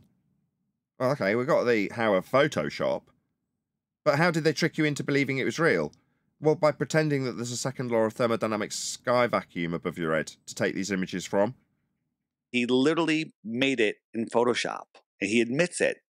NASA admits they don't have any real photos of Earth other than one that was taken from the moon in 1972 or whatever year it was, and that's called the Blue Marble. Yeah, again, from a second law of thermodynamics violation journey through a sky vacuum. I mean, this is preposterous that we're still at the stage where we're describing how NASA have faked stuff without pointing out why they'd have to fake it. They have to fake these images for a reason, because there's no space to take a picture of Earth from. There's no sky vacuum to have a rocket with a camera in. I forget what they call that one, but we took that picture that NASA took right off their website, we put it into Photoshop, and we cranked up the levels, and the Earth had a... Yeah, fascinating. But why? Why would they need to do it? Yeah, we know it's fake. We've been covering it for 10 years. The reason is because this is supposed to be Earth with high-pressure gas that we're all breathing. And this is supposed to be 10 to the minus 17 torr sky vacuum. So the reason they're having to fake it, which by now everybody's aware of, to the point where they're making Hollywood movies to justify the fakery. Yeah? Plant the seed of why they'd have to fake it with their version of the narrative. Well, we need to counteract that if we're being asked, as we are in this instance. Dave is being asked about it. Why they have to fake it? Yeah, we know all the pictures are fake because we haven't got a sky vacuum to take pictures from or journey through to get to the moon. A box around it, like it was cut and pasted right in there from NASA's website. Yeah. Well, why would they want us to believe that it's round? There we go. We're already there. That's a very good question. That's where we all default to. And we'll get into that more. But the reason they want you to believe you live on a ball is because you haven't got a clue. You don't know why they've lied to you. Dave's about to launch into why they'd lied to him about being on a ball. How does he know that any of them are lying? He can prove malice aforethought and deceit, can he? No, absolutely not. Because they're hiding who we truly are. They're hiding more resources. Who are they? How are they hiding it? What's the purpose and the motivation behind hiding it? You haven't given us anything. They're hiding who we are? What a vague, wishy-washy hippie statement that means nothing. Hiding who I know who I am. Do you mean the people who told me I was traversing a spherical surface based on model reification after measuring Earth flat were trying to hide who I know who I am? I'm Nathan Oakley. I'm a flat earther. That's because I know Earth's measured flat, though. You know, what I am and who I am isn't defined by people who claim Earth's a sphere. This is absurd. Oh, but isn't it mystical? Yeah, if you're a bleeding hippie, this will appeal to you. They're hiding who you are. No, they're not. Think about this. Every war, what is that about? Land? Sorry, every war that I've taken part in because it's hiding parts of me? What is this? Why is this our representative? What? I haven't got any association to any of this crap. This is nonsensical garbage. Wishy-washy, meaningless crap. And resources, power. Right? Ports. Right? Right. No, not right. What evidence have you got to demonstrate that they are hiding the shape and nature of Earth with a spherical surface that's been reified from models to hide anything? What's your standard? How have they done it? You don't even know. You can't even admit Earth's flat, Dave. Yet you're telling us about the motivation of some ethereal being that you haven't named. Who is this person that's hiding me from me? What if there's more land? What if they tell us... That'd be a question, wouldn't it, Dave? What if there are unicorns? I mean, we could sit around asking what-if questions all day, couldn't we? I mean, we could, but it's just speculation, though, isn't it? I mean, we're 10 minutes into this, and you're offering up a speculation about whether or not there could be more land. No, that's not the standard. They found more land. New worlds, no less. You can show the transition from old maps without the new worlds on to new maps with new worlds on, and show how they function flat. We can demonstrate this is the case. Not only can we demonstrate it, everyone's been taught about it in school. You're not going to get a single person that you can present the fact that we expanded the known territory flat to deny those facts. So what do we do as flat earthers? Oh, well, we offer an, what if there's more? No, we found more. You're living on it. There's 8 or 9 continents or whatever the number is now. Now? What, since finding more? Lean on that. Lean on what we found. Lean on how the territory has been expanded. Let's speculate about an azimuthal equidistant projection of an ice wall that you've never seen or justified. That for some reason Roseanne's just nodded along and asked about space for some reason. What if there's 80 or 90,000 continents? What if there are 80 or 90,000 unicorns? We have expanded the known territory by way of utilization of the stars to expand that pre-existing, less than current territory. In other words, there was less, now there's more, we discovered it all flat. These are stone cold facts. Now, it's obvious that the people who want to punt this narrative in the way they want it punted, that's flat Earth, want us to sound like idiots and speculate about a place where none of us have been. None of us. Yeah, this guy, like a crazy kook, is speculating about thousands of other islands that may or may not be there. They may or may not be there. We have found new worlds with an abundance of resources. We found them. Not even that long ago. What? We don't need to speculate. Right, I've just put a link to this channel. So this is Roseanne's channel. Please let her know at Nathan Oakley 1980 sent me. I implore you to let her know that there is better information. She doesn't need to enter into a flat earth belief. This is Roseanne. She looks like my mother. I'm telling you now, that's what my mom looks like. Just like Roseanne Barr. I hope she doesn't take offence if she listens to this. Hi, Mom. Anyway, maybe that's why I'm getting so passionate, because I can see a lot of my mom's physical characteristics in Roseanne. Either way, she doesn't need to now endeavour to enter into a flat earth belief structure. Now, maybe she's geared towards a conspiratorial, fantastical way of thinking. Maybe my very low-key, simplistic describing how Earth is actually measured won't appeal to somebody who wants to hear about fantasy and deceit from the hidden hand, and how you'll find your inner self with this flat Earth realisation. Now, I don't have any of that crap to offer, but I implore you to let Roseanne know. At Nathan Oakley 1980 sent me, he has far more down-to-earth information. Pun intended. Maybe much more interesting. I've never heard Flat Earth Dave mention, like, you know, what the globe claim is about the horizon being a physical location, and there's video evidence and photograph evidence to show that that's not the case. You know, hashtag Black Swan. I've never even heard him speak about that. And that'd be much more interesting. If she's intrigued about flat Earth, and we can say, well, this is the claim on the table. They say there's a distance to it, 1.22 times the observer's height in feet. Yeah. But we've got evidence to show it beyond that distance, which blows that straight out the water. We don't live on a globe.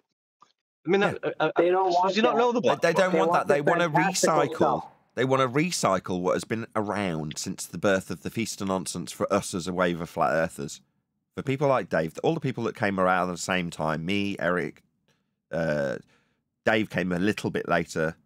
But either way, all of these people have come along, and rather than doing what I was moaning about in the pre-show, which is looking constantly, searching the term flat earth, seeing what else was out there, what was new, what didn't revolve around stupid conspiracies, and I was never satisfied in what I found. Well, these guys, in spite of the fact that there is far more high-quality information being put out, especially by us, not just us, others, they aren't researching it. They aren't trying to better their understanding of the subject matter. They're just out there punting New Earth and Ether. And themselves. That's it. That's what they're interested in. And what's proven successful is punting the Feast of Nonsense. That'll get you in front of people. Fighting the false dichotomies.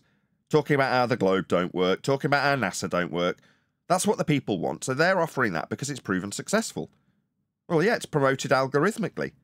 It's the opposition that they need to fight against it, to leave it as a neutral outcome in the mind's eye of people so they can get on with their day knowing it's a globe. After a neutral outcome with a flat earther, after a false dichotomy's been presented, or an affirming the consequent fallacy in the case of the Antarctic garbage that's currently underway. Well, this is the argumentation that you would expect people who represent us to get a good grasp of. It's been 4 years in the case of the Example 1 deck. Knowing how the horizon's not Earth curve, unequivocally, has been in the debate forum for 4 years. What are we talking about? NASA faked this picture. All right, how incredibly interesting. It's not like there are 25,000 suppressed flat Earth videos about the exact same subject. Who cares? You can find that with a cursory search. If we're talking about the consistency of their results, arguing or communicating the information the way that they do, effectively, most people just have an affirming the consequent bias, because we all know that a glober can easily point out when we're affirming the consequent. They just don't accept when they're affirming the consequent. So if you're going to argue in that way, they're just going to call you out. Or even a normal person will find that as insufficient and, like you said, have a neutral outcome where they can continue going on about their day, believing in the globe. Correct terminology too, in the globe, for it to work in the way we argue about elevation angles with respect to the flat plane. You've got to be living in the globe to square that circle. Across the plane, beyond Antarctica. There's all now, and here's the thing. There's in the flat Earth community, there's people like, don't talk about more land. You know, you can prove the Earth is flat. We can prove the Earth is flat right here from everything that we can reach and test and measure ourselves. All right, excellent. Now we're talking. Who was he just talking about? Well, we'll find out. Hopefully it's good. Let's see what the standard is. What's beyond Antarctica is speculation, but there's a lot. Whoa. You just said we can prove it right here, right now. I was expecting you to actually do that. You're saying we can, as in speculatively, I could prove Earth's flat. Meanwhile, over in Antarctica, what's going on? Why didn't he actually do it?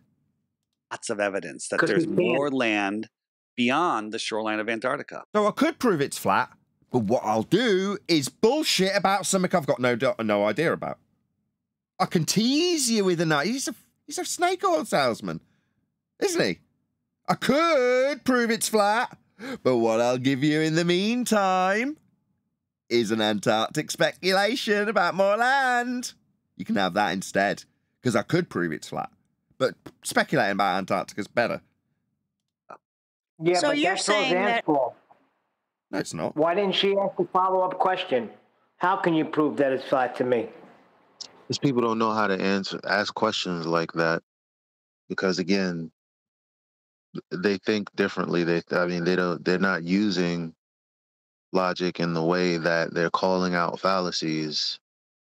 So oftentimes their brain just goes off into a non sequitur. Like, okay, wait a minute. So it's like a pie, and Antarctica is the pie crust. Well, it's not just the crust. And imagine a lake 100 miles across in the middle of Kansas. Okay. And at the center of that lake is a magnetic mountain, a mountain made from a magnet. Just a. What? Oh, my God. Wait, I'm sorry. Is he talking to Roseanne Barr? Yes. Okay. He's talking about Mount Meru to Roseanne Barr. That's what he's actually doing. It's a magnetic mountain. So no matter where you are on that lake, your compass will point to the middle of the lake. You with? Yeah, it'll point to it in a flat direction. So the compass itself, in terms of the way it operates, proves Earth's flat. But we're not proving Earth's flat with a compass today. No, we're speculating that there's a bleeding mountain in the North Pole called Meru. Okay. I mean, he could be proving it's flat right now, but he's not. He's speculating about bleeding mountain he's never been to. Okay. Right. With me? Mm-hmm. So south is every direction away from the middle. So south, if this is the middle, south is that way, and south is that way, and south is that way, because the compass will always be pointing towards the middle. East. So that's a flat Earth proof. Is he going to point that out? East and west are circles around the middle. Yeah, so that's how our directionality system operates with respect to circles. Outside edges of a compass reading, if you move around the North Pole, will give you east and west. It's like circles. Yeah, okay. They're all flat though, aren't they, Dave? Are we going to point out that this navigational structural system that we are all using requires Earth be flat? Are we going to point that out? Let's see. East and west are circles. This is the Gleason's map. I see. So we're on to justification for the ice wall with the Gleason's map, aka azimuthal equidistant projection. I see. Right. So we're not going to point out that what you just stated unequivocally proves that Earth is utilizing a system that must have a flat plane of reference in order to navigate it with those directional systems. You're not going to point out that that's a flat Earth proof. You're going to flog your app. I see. It seems like there's a conflict of interest here. On the one hand, you've got our interest, telling people Earth's flat and how it's flat, and how something that Dave has just literally brushed past as a segue to his app proves Earth's flat. No, that's not going to be done. It's a segue to the app. It used to be in all of the textbooks and encyclopedias and libraries, and they removed it. Mm-hmm. Right? So If you go east and west, you can go right all the way. A globe projection, Dave. Were you unaware that it's a globe projection? Because if I was to present this to somebody else without disclaiming how the map was made, like earlier when I talked about projecting points onto cylinders, yeah? This is a different way of projecting it. Yeah, azimuthal projection of a globe. Now, without describing how those points are plotted on a globe by way of elevation, angle measurements, and latitude points, the circles wrapped around the globe, my opponent, let's just say he confronts Roseanne with this map. You know, she paid you a couple of bucks, and you got your app, and you got your azimuthal equidistant Gleason's map, and then you show it to a baller. So, Roseanne, hey, Earth's flat, check out this map. And they go, you know, that's a globe projection, don't you, Roseanne? And she goes, a what? And they say, a globe projection? The points on the map have been projected off points on a globe. Were you unaware? And she goes, oh, I didn't get that bit from Flat Earth Dave. Yeah, well, no, you didn't. He was more interested in punting his app to you than telling you that the directional system that's being used on the map, that would be north, south, east, and west, requires a flat plane of reference, for example. No, none of that detail's relevant. None of the information that's been put out for the last 6 years by us is going to be researched by these guys and verified. No, it's vilified! Rather than what's their usual bullshit rhetoric. Oh, research it for yourself. Don't trust me. Yeah, but when it comes to applying that logic to anything that's coming out in the actual flat earth arena, that's what we put out, actual information, based on research, based on formulating good logic and arguments. That doesn't get researched by these clowns. No, they'll just offer you a globe projection with a suggestion that it's a flat earth map. No, this definitely isn't a flat earth map. No, the latitude system on it, though, you know, that is the base origin for the globe projection. And that's measured flat on the Earth. Like, measured with respect to the ground to give us the circles of equal altitude with respect to Polaris when measured flat. That's how you get your globe. So you can take your azimuthal projection from it. Of course, if you don't know that history, you just present someone like Roseanne a globe projection and somehow infer that because it's, plastered everywhere, that they're hiding the flat Earth. No, it's a globe projection. And that's what she'll come across if she goes across or comes across anybody with the slightest idea how to argue for a globe. I mean, they'll be given the same old crap rebuttal to this false dichotomy position that Dave's not even mentioning. He's just giving her a globe projection, isn't he? Now, if you can't tell why I'm outraged by this, then you haven't been watching the show long enough. Yeah? Maybe you need others to explain it to you without sounding too derogatory. I can only explain it to you. I can't understand it for you on your behalf. So smash that share button, and maybe somebody who's got a little bit of a higher degree of intelligence can explain this to you if you're not following along. But this is an outrage 10 years into this subject. You know, this is self-serving garbage. This only benefits Dave. It does not benefit us. In fact, it does us disservice. It does us especially high disservice if this information's taken by the person it's punted to and then annihilated by someone with half a brain in the globe side of the argument, when they call it a globe projection. Way around, maintaining your east or west direction, and then end up right back where you started from. The east or west direction would have proven a flat earth if David had pointed it out. Shame. What a shame. What a missed opportunity. Right? If you walked around your neighborhood, does that make your neighborhood a sphere? No, you're just walking around it. If the center, I mean, does it make it a sphere? You first got to measure those points to walk around the neighborhood if you're going to reference it to maps. And the circle that you'd be walking around would be a circle of equal elevation. If you're moving around with respect to a globe to transpose it, you're describing the latitude that you're moving around. Well, that latitude is a flat earth measurement. None of this is getting detailed.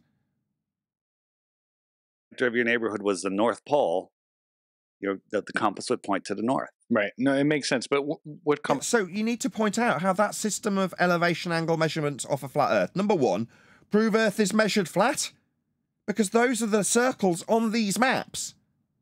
They all have their origins in the system of Polaris-centric circles on a flat plane. Is it going to get pointed out? No, of course it isn't. Why? Well, because you can go do your own research, or not, as the case is with Dave. This information is out there, isn't it? I periodically contact these people about this information and get called a villain. Compass are you talking about? Any compass will do this? Any compass. A compass points a compass points towards north. a magnetic force coming out of our north. If you got a table, pointing to that mountain that you bullshitted about earlier, it's pointing towards that when it proves the flat Earth in terms of how it references a plane that won't get mentioned. Of course, the mountain that you've never seen and doesn't even have any validation beyond the old maps with old territories and no new worlds on them. They've got a mountain depicted at the middle, have they? Oh, I see. Oh, it must be true then. Forget about proving flat Earth with these systems. There might be a mountain. Like a nice strong neodymium magnet, put it on a table, draw a big circle around it, and put a compass near it. That's going to take over. It's going to be stronger than the magnetic pole, and your compass will point to that. And try to push that compass west. You're going to have to keep turning to maintain a west heading, because if you go straight, you're going to be going away from that magnet. Well, yeah, on a line of latitude. Yeah, okay. We've got to measure this line, haven't we? To move around that point, the centre point, and reference it with a compass that only works with respect to a horizontal plane. All of this would be useful to prove a flat Earth if you actually just mentioned that once. Where are we going to go with this? I mean, we're talking about magnets, so I wonder where this is going. It ain't gone to proving a flat Earth, has it? I wonder what we'll use this for. Let's see if my suspicions that this is going to move into something that we despise are correct. Let's see. Magnet, and the north will be that way, and because it's on a different plane. It makes you're just going to go. You're just going to go straight. But I'd like to spend before. Yeah, you're just going to go straight, proving a flat Earth, Dave. Don't bother mentioning it. We get into why are they doing it. I'd like to spend more time in your research because I find this because I just to be clear. What research? We're on his side, putting this information out, and have been for years, and he's not mentioning any of it. So research. Back in the day, I had to search constantly to find information on flat Earth. I mean, this was the kind of crap I found. And now there's tens of thousands of examples of this kind of crap that you can easily find. Because that's all there really is. At a surface level. But I mean, doing your own research when one of your own proactively contacts you to tell you about it, like I've done with Dave and Jared and various other cohorts, that just continually perpetuate 2015 arguments from the Feast of Nonsense, where they don't actually prove a flat Earth, where they assume certain aspects of a flat Earth measurement, in this case, direction. It's only referenceable to a flat Earth. It's not even getting a mention. I think you're probably a little bit more open-minded than I am. I'm like you were when you started. I don't believe in flat Earth. I don't need to. It's measured that way.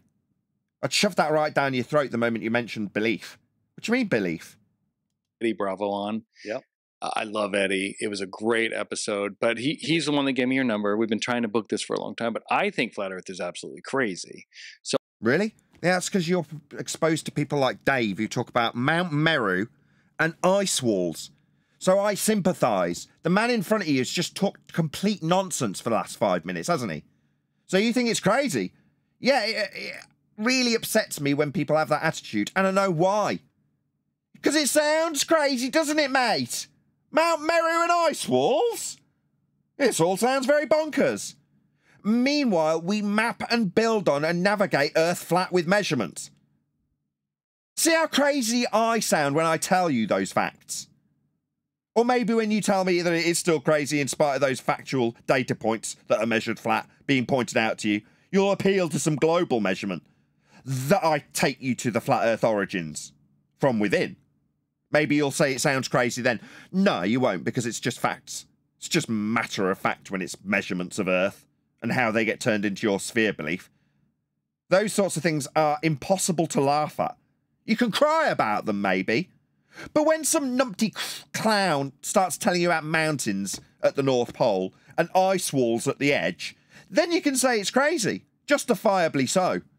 But this is simultaneously why we despise people like Dave being our representative. Because it leaves you with a straight face looking straight at him to tell him this subject's crazy. Are you listening, Dave? This man sees your subject matter as crazy. While you babble on about bloody ice walls and Mount Meru. Yeah? He's looking you in the eye and telling you you're a nutcase, mate. Yeah? See how angry I would get with him if he even dared suggest that I'm offering up crazy information. If he said that to me, he'd be getting a very stern look. And he'd shift uncomfortably in his chair, I assure you. Excuse me? You think me telling you about how Earth is measured is crazy? No, I'm afraid not, mate. You see, I see your unbelievably idiotic ball belief as crazy. You think there's a sky vacuum in violation of natural law? That's crazy. Yeah, I'll point out all the nonsensical garbage in your own sphere belief derived from flat Earth measurements. I'll point out how absurd they are, and then take you to the flat Earth measurements they're based on. Then we'll see who's crazy. Meanwhile, I can look Mr. Mount Meru in the eye and tell him how crazy flat Earth is, because this is what it's being punted as. It's a disgrace. 109 people watching. Good for you. Thank you for joining us. Has the water on David Wife's brain found its level yet? Says Slick James Bronson. Thank you for the super chat. So I would like, I have a bunch of questions. I know you've gone I think on a lot. most people do. No, most people think it's crazy. So I would like you to actually convince me as a... Looking him right in the eye while he's saying that. Did it sting, Dave? Yeah? Most people think it's crazy, Dave. Yeah? Now that, I would take such a high degree of offence to. I really, really would. Crazy skeptic. But then again, I've been fighting against tossers like Dave Weiss for the last 10 years, spewing their garbage nonsense about ice walls and ether. Yeah? So when I get angry about people seeing it as a stupid, crazy subject, I blame Dave. Why? Well, because this man's looked him right in the eye after listening to garbage about Mount Meru and told him it. We all know why it's deemed crazy. And Dave's the reason. Sure, with some real info, because most people watching. But I mean, this whole thing about Antarctica is so intriguing to me because I know about Project High Jump and all that kind of stuff, Yeah, so I know it's like we're not supposed to know about Antarctica. Admiral, what you talking about? It's on maps, and we're about to affirm the consequent by assuming antipodal position by going down there. Mr. Beast went down there recently. I've interviewed a man who was stationed there. What are you talking about, Roseanne? We're not supposed to know about Antarctica. Oh, on the contrary. It's there to make Dave make us look like nutters. That's why it's there. So Dave can waffle on about massive ice walls holding us in like a pond. That's what it's there for. And Dave's about to do an admirable job of making us all like nutters. I am in no doubt. Admiral Byrd did Project High Jump, the high land that's containing our waters. Did he? It sounds like, on the one hand, you're rejecting they, the evil hidden hand, as being the reason you can't find yourself, and yet simultaneously what, this bullshit story about Admiral Byrd is to be taken as read? Oh, really? It's almost like you cherry-pick the information you want to affirm your bias with, Dave. Why would you suddenly believe what Admiral Byrd has to say? Yeah? Because it affirms your bias? Does it suddenly buy into an ice wall, per se? Does it have a high degree of confirmation for your shite narrative? Is that why suddenly this is taken as read? And in the 1940s and 50s, and he said he found more land bigger than the United States on the other side of the South Pole. So we'll trust this one man, government employed and paid. Absolutely without South question Pole. trustworthy. I mean, we'll ignore the fact that you're literally conducting an interview on one of the new worlds. I mean, why would we focus on that? Why would we focus on the expansion of the territory? When that's a stone-cold fact that no one can argue with.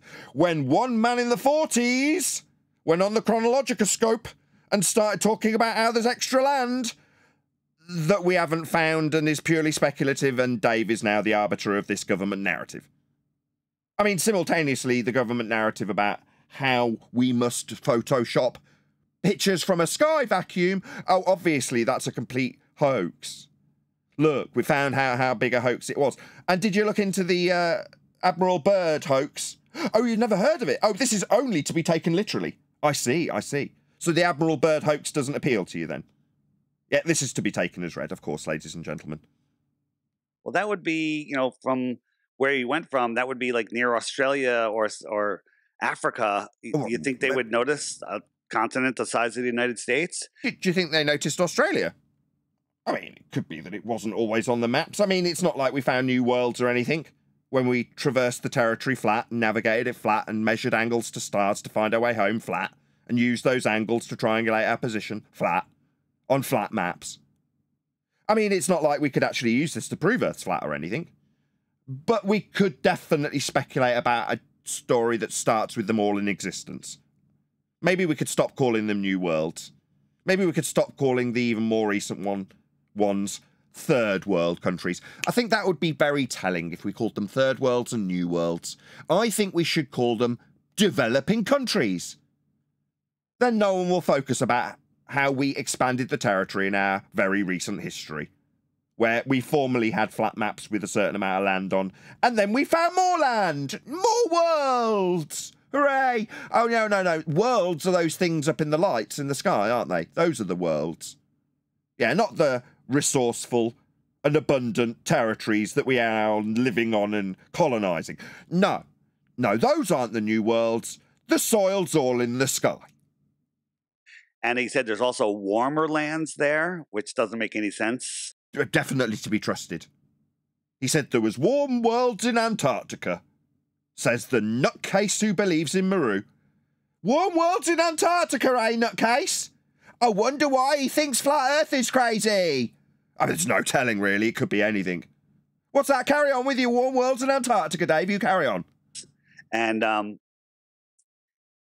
then he announced that on a national news show, and 6 months later he died suddenly in his sleep somehow. Yeah. Oh yeah, right. Oh right. So warm worlds in Antarctica and lots of resources that we don't use, and we can ignore the new worlds and new territories that were found and were mapped and have been colonised and were discovered and moved to and moved back from flat. Yeah, I mean, could be some more worlds that are warm in Antarctica, said the nutter. So, when you say most people... stereotyping fallacy to follow. Most people think the Earth is flat. This is a... No, they didn't say that. When she and he didn't say that, Dave. Was that an invented segue to move on to your app? No, what he said was, we think you're a crazy nutcase, and he was looking you in the eye when he said it, Dave. Did you just brush past that? Did he say, I think you're a nutter, and what you heard was, I'd like to talk about Dave Weiss's app? Is that what you heard, Dave? Because that's not what he said. He said, most people think you're nuts. I'd prefer you address the fact of the matter when he addressed it to you, looking you in the eye, Dave. Because you were our representative then too, when he looked you in the eye and told you were a nutter after you babbled on about ice walls and Maru. He told you you're a nutter, Dave. That's what he did. Did you not pay attention to what he actually said to you? Did you hear, can you talk about your app now? That's what you heard, was it, Dave? No, I didn't hear them say that, Dave. Heat map of my I think he did app. actually, Nathan. I think he did actually ask him how he would convince him the Earth was flat, but then the lady interrupted and got back onto the Antarctica subject, and Dave really enjoyed jumping back on that topic. So it was missed, how he would convince him the Earth's flat, I think. The Flat Earth Clock app. And these are just the people... These are just the people that have my app, which is less than 1% of flat earthers. That's scary. That's like the Megan's Law website with the... I don't like to see that many people. There's that many people that are on your app. This is the UK. Wow. Right? That's and so wow. they're everywhere. There's over 180,000, 185,000 now that are on the app. And that's way less than 1% of the flat earthers out there. Because once you discover this, the stories, I never met Christopher Columbus. I don't even know if he existed. And, a lot of these characters from our past, like Eratosthenes 2,000 years ago in Greece. Measured Earth flat.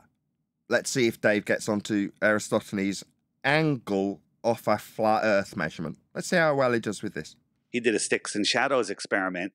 Requiring a flat Earth. The shadows are presenting angles off a flat plane. Let's see if Dave does anything with this flat Earth proof. And they pushed that through everybody. Carl Sagan pushed it in the Cosmos series, and it's in school books, and that is like one of the top proofs that kids are taught that the Earth is a globe. Excuse me? Fundamentally misunderstanding an angle measurement. Dave doesn't understand what an angle is. Yeah, they may have pushed it as a globe proof, but I mentioned 3 times before you concluded that statement that it was a flat Earth angle measurement off a flat plane. It's a baseline and an angle to a light in the sky. 2 straight lines. The stick forms a shadow that creates an angle. You can only take that measurement if Earth is flat. Dave is under the misapprehension that because it's taught as a globe proof in schools, that he needs to reaffirm that as a fact. Wrong. It's almost like he's a disinformation agent. Why have you just told this audience that an angle measurement that can only be done off a flat Earth is a globe proof? Why have you done that? The sticks and shadows experiment, and they say it could only have sticks and shadows experiment. I mean, it's not like I've approached Dave personally to tell him what an experiment actually is. And it's not like he's personally shut me down so he can continually misunderstand and misappropriate these terms. It seems like Dave's just a charlatan. Yeah, I have approached Dave personally to tell him what science is, and he rejected these notions. And now he's misappropriated the word experiment when describing an angle measurement. Not any angle measurement, an angle measurement off a flat Earth that he's calling an experiment. So fundamentally, Dave doesn't know what science is. This is maths. It's an angle measurement. happen on a globe. But shout out to Vlad on 0 degrees for super chat. It actually, in the flat Earth model, it works perfectly. In the flat Earth model, I mean, it works perfectly. It can only be acquired off a flat surface. I mean, it works. Works implies that what you will do with the angle measurement that could only come from a flat plane is functional on a flat plane. the sun is small and close, right? No, it's an angle. He's now going to start talking about what the sun's doing. So rather than just talking about the line on the ground, which must be flat, for this angle measurement to actually function, for it to work, Earth must be flat. Dave's now going to start to speculating about what the sun is and where it is. Who cares? You're measuring an angle off the ground. 2 straight lines, Dave. It's a stone cold flat Earth proof. We don't know what the sun is. It's just in the sky. It's small and close. So we don't know what it is. It's small and close. It seems like you do know what it is. So when you say, I don't know what it is, but I'm now going to tell you it's small and close like in my app. You don't know what it is. Yeah, that statement's true. You're bullshitting about it being small and close. Not it's small and close. That's an affirmative statement you cannot back. Quite the contrary. The only measurement we've got with respect to this luminary are angle measurements that measure with respect to a horizontal plane. When it reaches and breaches the horizon, does that mean it's crashing into it? No, it does not. It means it's got a GP point of a piece of land or sea in the distance. Doesn't mean it's crashing into the land when from your vantage point it reaches the horizon. But for you to infer any angle measurement with respect to altitude, actual altitude, not elevation angle, actual altitude, then you can't measure it. It moves, gets closer to the horizon. So if you're going to infer its height with angle measurement, the only thing we actually do use with a flat Earth proving angle, you won't get its height. But yeah, here we are again with some snake oil salesman flogging his app telling you that the sun is close. He doesn't know, he's a bullshitter. 2 beer bottles on a desk, and then hold a light over one of them. There'll be no shadow, and the other one will have a shadow. Right. You can use on the flat desk to give you a flat angle, not being pointed out. the same math that Eratosthenes did to figure out the sphericity of your table. No, it isn't. The angles are what he uses. He can't get angles from a curved surface. He can't infer sphericity. It's which is flat. So just to explain the shadows and rods, if you have a curve of the Earth and you then you won't get a shadow that's straight. It won't form an angle. put up dominoes, right, and you shine this. Yeah, they won't be angles. Yeah, dominoes that you've just inferred with your hand motion around a curved surface. You've got one straight line, but you haven't got a second to form an angle with. The ones that are on the curve would have a longer shadow. Sorry, a longer shadow in a straight line on a curved surface? Because we're measuring angles. Eratosthenes is measuring angles off a curve? No, he's measuring them off a flat horizontal plane of reference. That's what's actually being done. Now, you inferring that he's taking the angles off a curved means that you've gone through the entire process of measuring angles to the lights in the sky. Yeah, like the sun, to give us our time structures. And like Polaris to give us our latitude structures, those are angles off a plane. In order for your little hand gesture to infer that these sticks move around a sphere, you would first need to angle measure the lights in the sky off a flat plane. Then develop a hemispherical system with respect to Polaris. Then discover new lands on maps that didn't have them. New worlds, we called them. And once you've made a few more discoveries and travelled back and forth along the flat terrain with flat angle measurements and flat maps that use circles of equal elevation, you can form a second hemispherical system with respect to an inferred point that we can't actually see called Sigma Octantis. Then you can sandwich those two flat plane models underneath one another, antipodal. Then you can project the points that only work on the flat ground that you measured up to global positions that you measure through from hell. And then you can do your little air ball dance where you take sticks and shove them into a ball that won't give you the angles that you made this system with off a flat plane. Now that took about 60 seconds for me to go through with a comprehensive understanding of how the globe has come to fruition, with flat Earth measurements being its genesis. Meanwhile, Dave's going to start answering questions about curve angles. Sticks in a curved ground that won't give you an angle. Mm-hmm. So that's how they prove the Earth is round, because it looks... No, that's how they fail to get an angle measurement. That's not how they prove Earth's round. You've missed out all the steps from angle measurements to Polaris to stretch around a ball to project out onto a cylinder to then project out onto a flat surface so we can actually use it when we navigate the surface.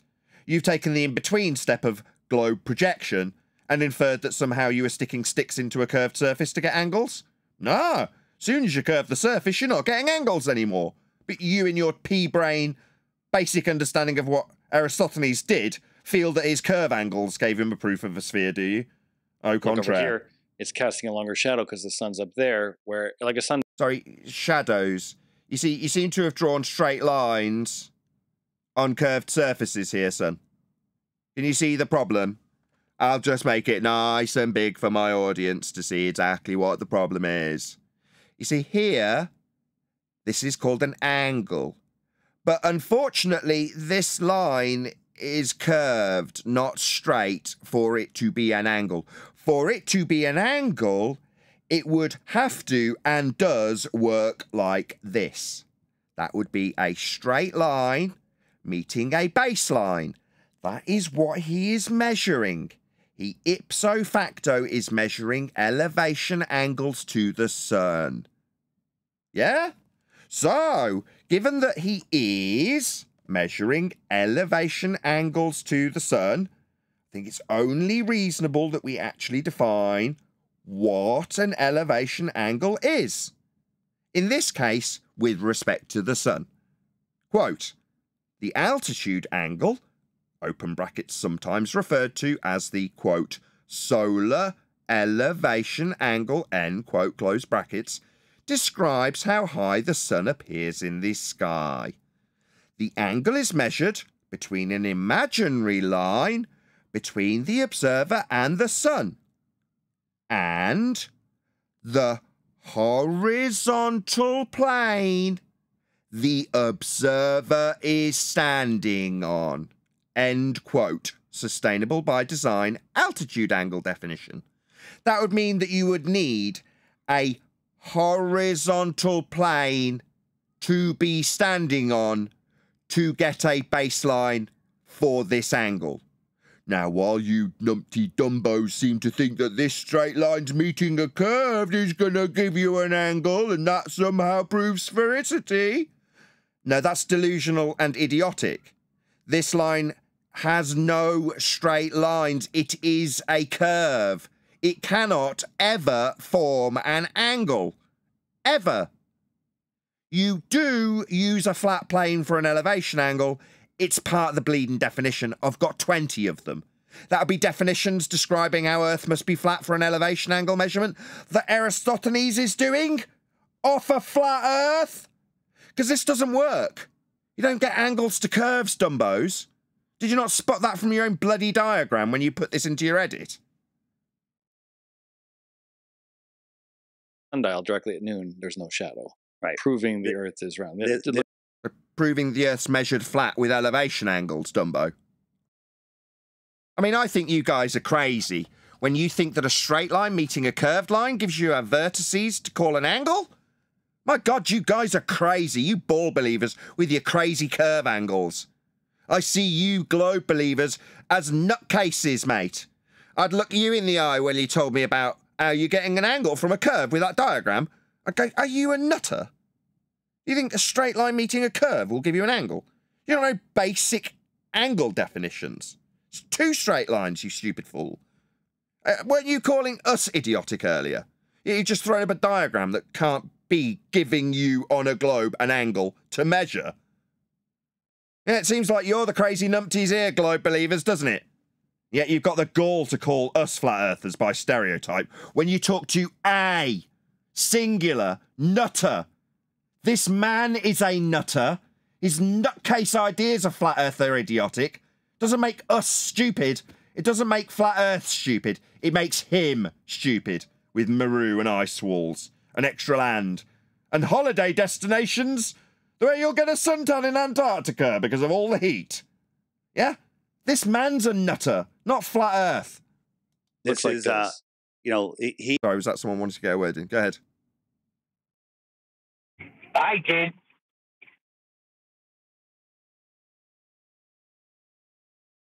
Well, I'd suggest you leave a long protracted silence then, Neil. That's just what we need right now. Oh, well, I don't know if you hear me. You didn't say go ahead. I told you before I'm on the road, so I don't know if I'm dropping or coming in.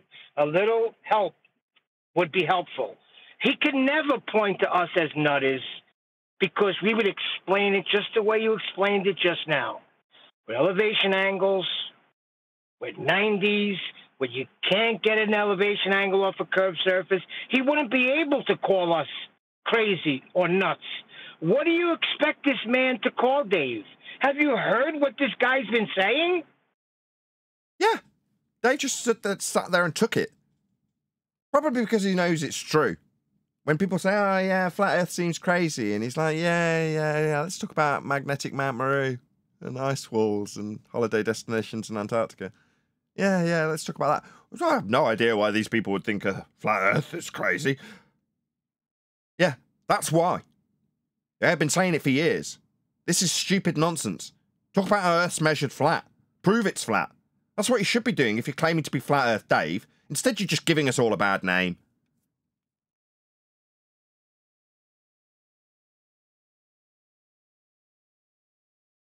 Right. Fantastical. What's fantastical? Somebody was saying the other day that they don't care about if it's a sphere or a globe as long as they got their space. As long as you don't take space away from them. Outer space and the unknown. But that's what this is.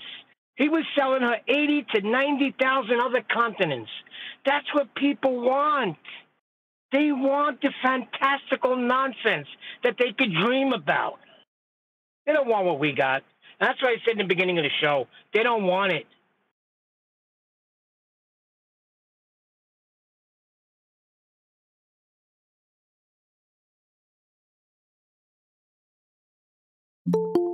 Maybe. Yeah, I think the belief is better. People want the fantasy more than they just want stone cold reality. They want to be led into the hidden hand has prevented me from knowing myself. Therefore, I'm a victim.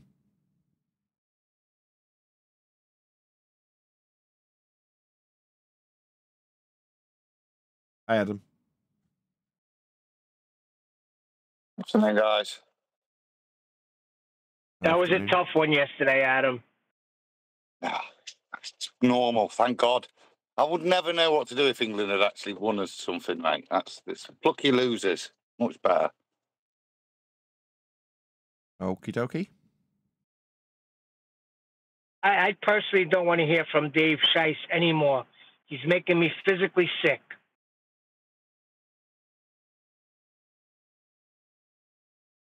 Were you watching the show, Adam? No, I'm literally kind of half listening, but still. See, there you go.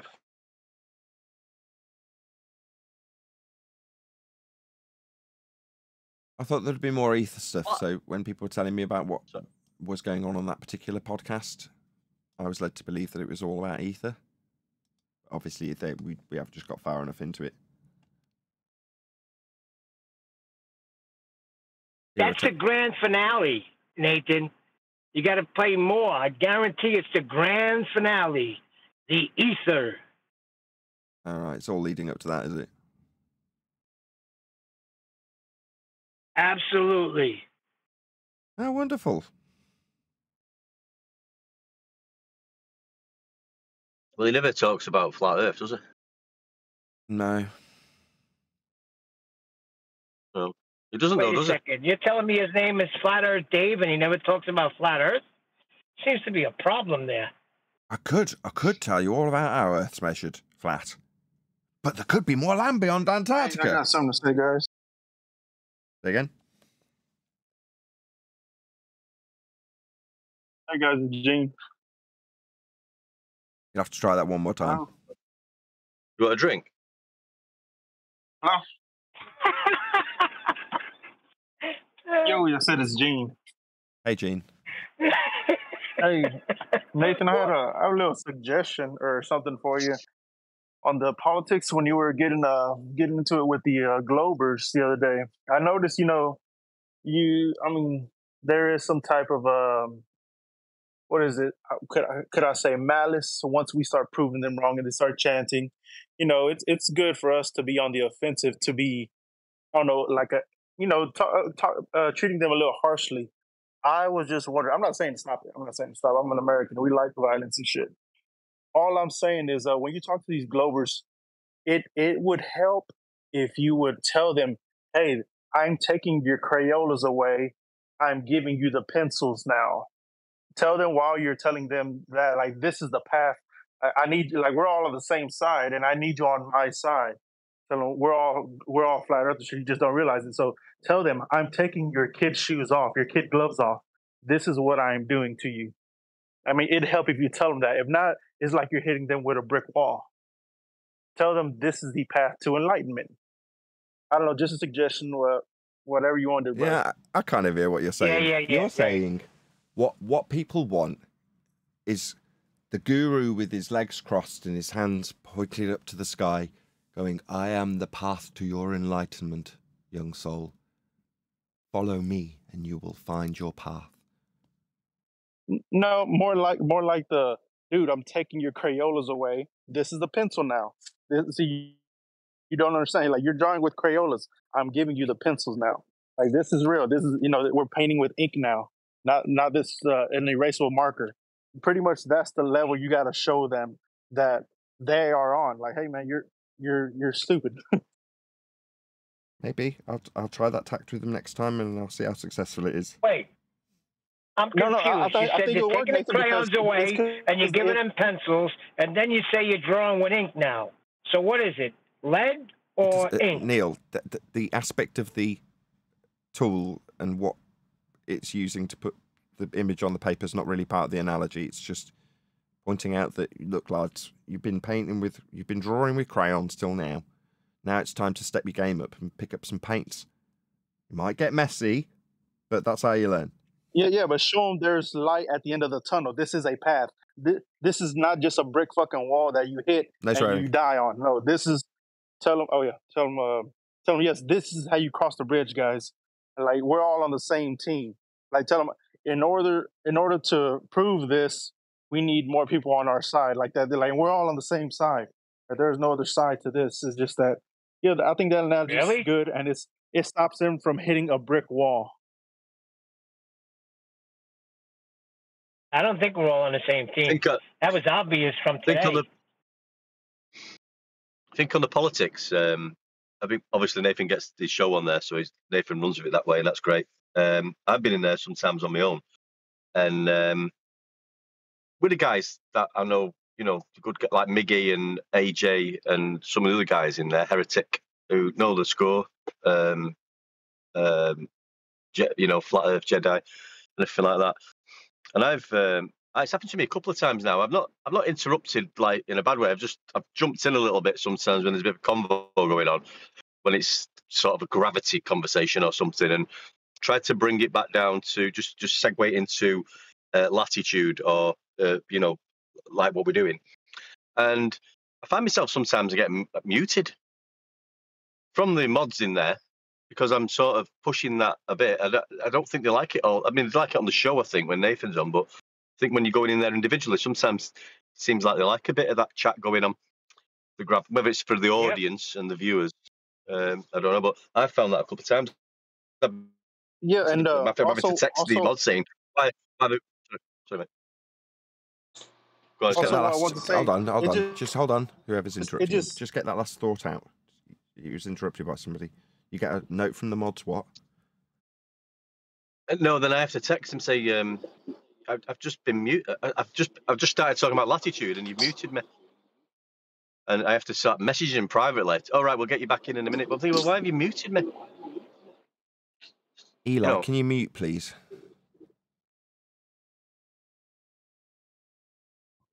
Anyways, that I was one more saying, time. I'd like to Just now remove. Neil's off mute. I just want to hear it once without somebody from my panel or Discord completely coming off mute while they're not saying anything, just sitting off mute, destroying your audio so I can't even hear what you say.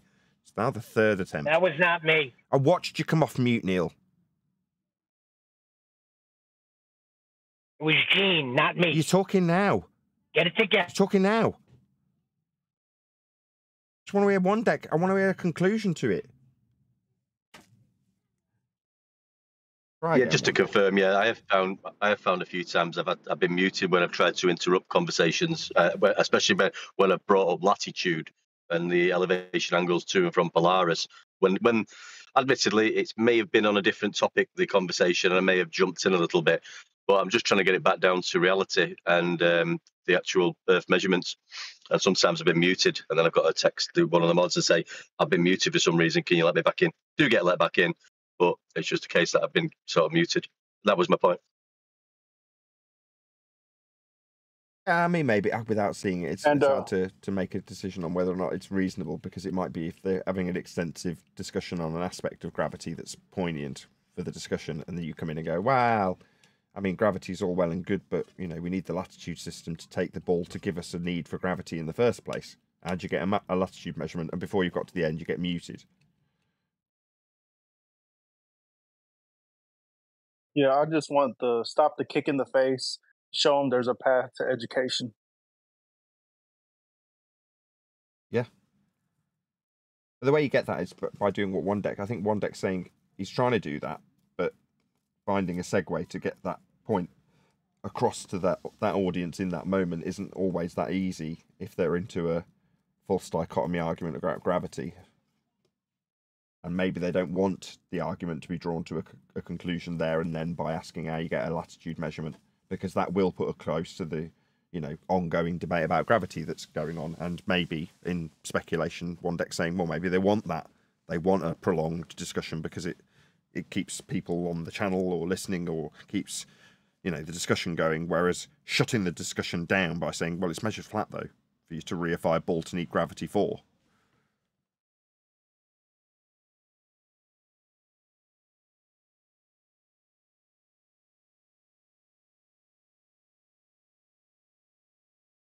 Are we going to review the Roseanne bar tomorrow? We're going to continue on that? Probably not. Okay, I'll watch the podcast myself and give you guys a recap tomorrow of what I saw. Perfect. If there is something ever so specific, if you just make a note of the time, and then we can go straight to that if it's necessary. But, I mean, I think... Yeah, I'll timestamp it. We'll see. It's just we've got... It seems like a fairly standard Dave Weiss interview, which, if you've heard one, you've heard them all. As the argument progresses, I mean, it's, back in the day, 5 years ago, 6 years ago, we might have been praising Dave for doing this. But the argument's moved on. Can you imagine Nathan to be right there in front of Roseanne bar, just look that guy belief has no part of this. Just to look that guy, I would have stood up at my chair and said that. just Dave is just so clueless. Well, he got away with it because of what Dave had been saying. You don't tend to. Most people aren't socially idiotic. That is to say, if you're going to make a statement like that to a guest who's sat 4 feet away from you about the subject that they are an expert in by their own self-declaration, being stupid, being crazy, then you've got to have a justification for doing so in that moment, right there and then. Well, when did he say it? He said it after David had a little pop at Ice Walls and Mount Meru. Then he's like, oh, well, I think Flat Earth, the subject's crazy. You're like, how are you going to argue against it? Why would you ever have the idea that this is the crazy subject, replies Dave. Well, because you talk about things like mountains at the North Pole. What's he going to come back with? Well, that's not crazy. Yeah, it is. Or because you talk about you could tell that ice walls surrounding us, and you can tell offer how no the evidence. guy That's is crazy. hungry for the information. You can tell how the guy is crazy he's hungry for the information. The guy with the glasses saying, "Give me some hard facts," and Dave just flounders. Yeah, and maybe Roseanne's just interested in the fantasy idea of the hidden hand, the powers that should not be ruling our lives. Whatever. I don't get what the appeal is to go to topics like Antarctica and things like that. When somebody tells me I'm crazy for being a flat earther, the first thing, I know everybody's got their own style technique, right? But the first thing I say is, well, so are my senses crazy? Because that's the only thing that the earth has ever presented to me, to my senses, is being flat and stationary. So, and I know it's not just me, it's everybody. So exactly how is that crazy when my senses tell me that there's something in particular, right? I don't get why go to Antarctica and more lands and all that stuff. Like, I don't know. Just kind of. That's why when I heard you She on probably met. Roseanne Barr, and he's hitting her with all that, like Roseanne Barr is cool, but she's one that will go straight into conspiracy things and say things that probably haven't been established, right? And that's cool in the age of conspiracy, but come on, man. Like it's I don't know. Well, Anyway, with the my rant's over. what's up, chocolate? I was gonna say that but Dave is totally like out to lunch. And what I mean by that is every argument that he got into, Nathan pointed out in the live show that right there was a flat plane for him to just go, look, right there. And he just like evaded each and every opportunity to do that. He doesn't know. Yep. It's because he doesn't know. Shouldn't we be pulling him away from conspiracy? Because he doesn't know it's an opportunity to prove that it's flat. But he said it right in the beginning. What do you mean? Each of those examples he gave with compasses, talking about going around in circles, he's not pointing out that the system itself fundamentally relies upon a horizontal plane of reference. He doesn't say that. Yeah, but that's up to the interviewer to push him and say, wait a second, how can you, what do you mean you can prove Earth is flat right here, right now? How? And we should be leading them out of conspiracies, not into conspiracies.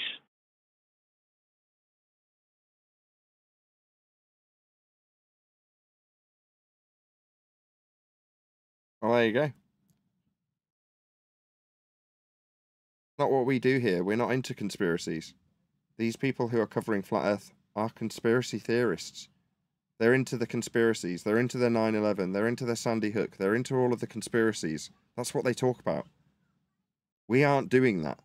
So we don't have the same mass appeal. There is no sex wow factor.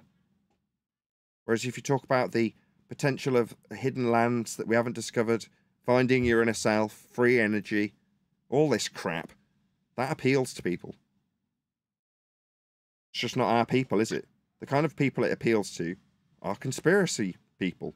People who it's easy to make fun of. Easy to look in the eye and call crazy. Not so easy to do that with us, is it? Because we're not covering those subjects. We're not covering conspiracy. And when people do bring it up, we shut it down. We're not interested. Yeah, they can call us crazy because it just does not fit. Well, what do you mean we're crazy? We're telling you Earth is measured flat. We're showing you how it's measured flat. How's that make us crazy? You're the one that think there's soil in the sky. Exactly. And with that, I'm going to say another huge, massive, enormous thank you to both Discord and G Plus panels for making today's after show possible. And of course, a massive thank you to all of you for liking, commenting, sharing, subscribing, joining as a Nathan Oakley 1980 channel member, and all that good stuff. If you are watching this on an after show, then like with the live show, hopefully one of the mods will drop a link to Roseanne's channel so you can leave her a comment that says something to the effect of Nathan Oakley 1980 sent me, or at Nathan Oakley 1980 sent me, with a positive comment, the idea being that she would leave a link to our video were she to respond to some of the comments we've put across today. Once again, a massive thank you to today's G Plus and Discord panels for making the after show possible. I've been Nathan Oakley, and I will see you all in the next video.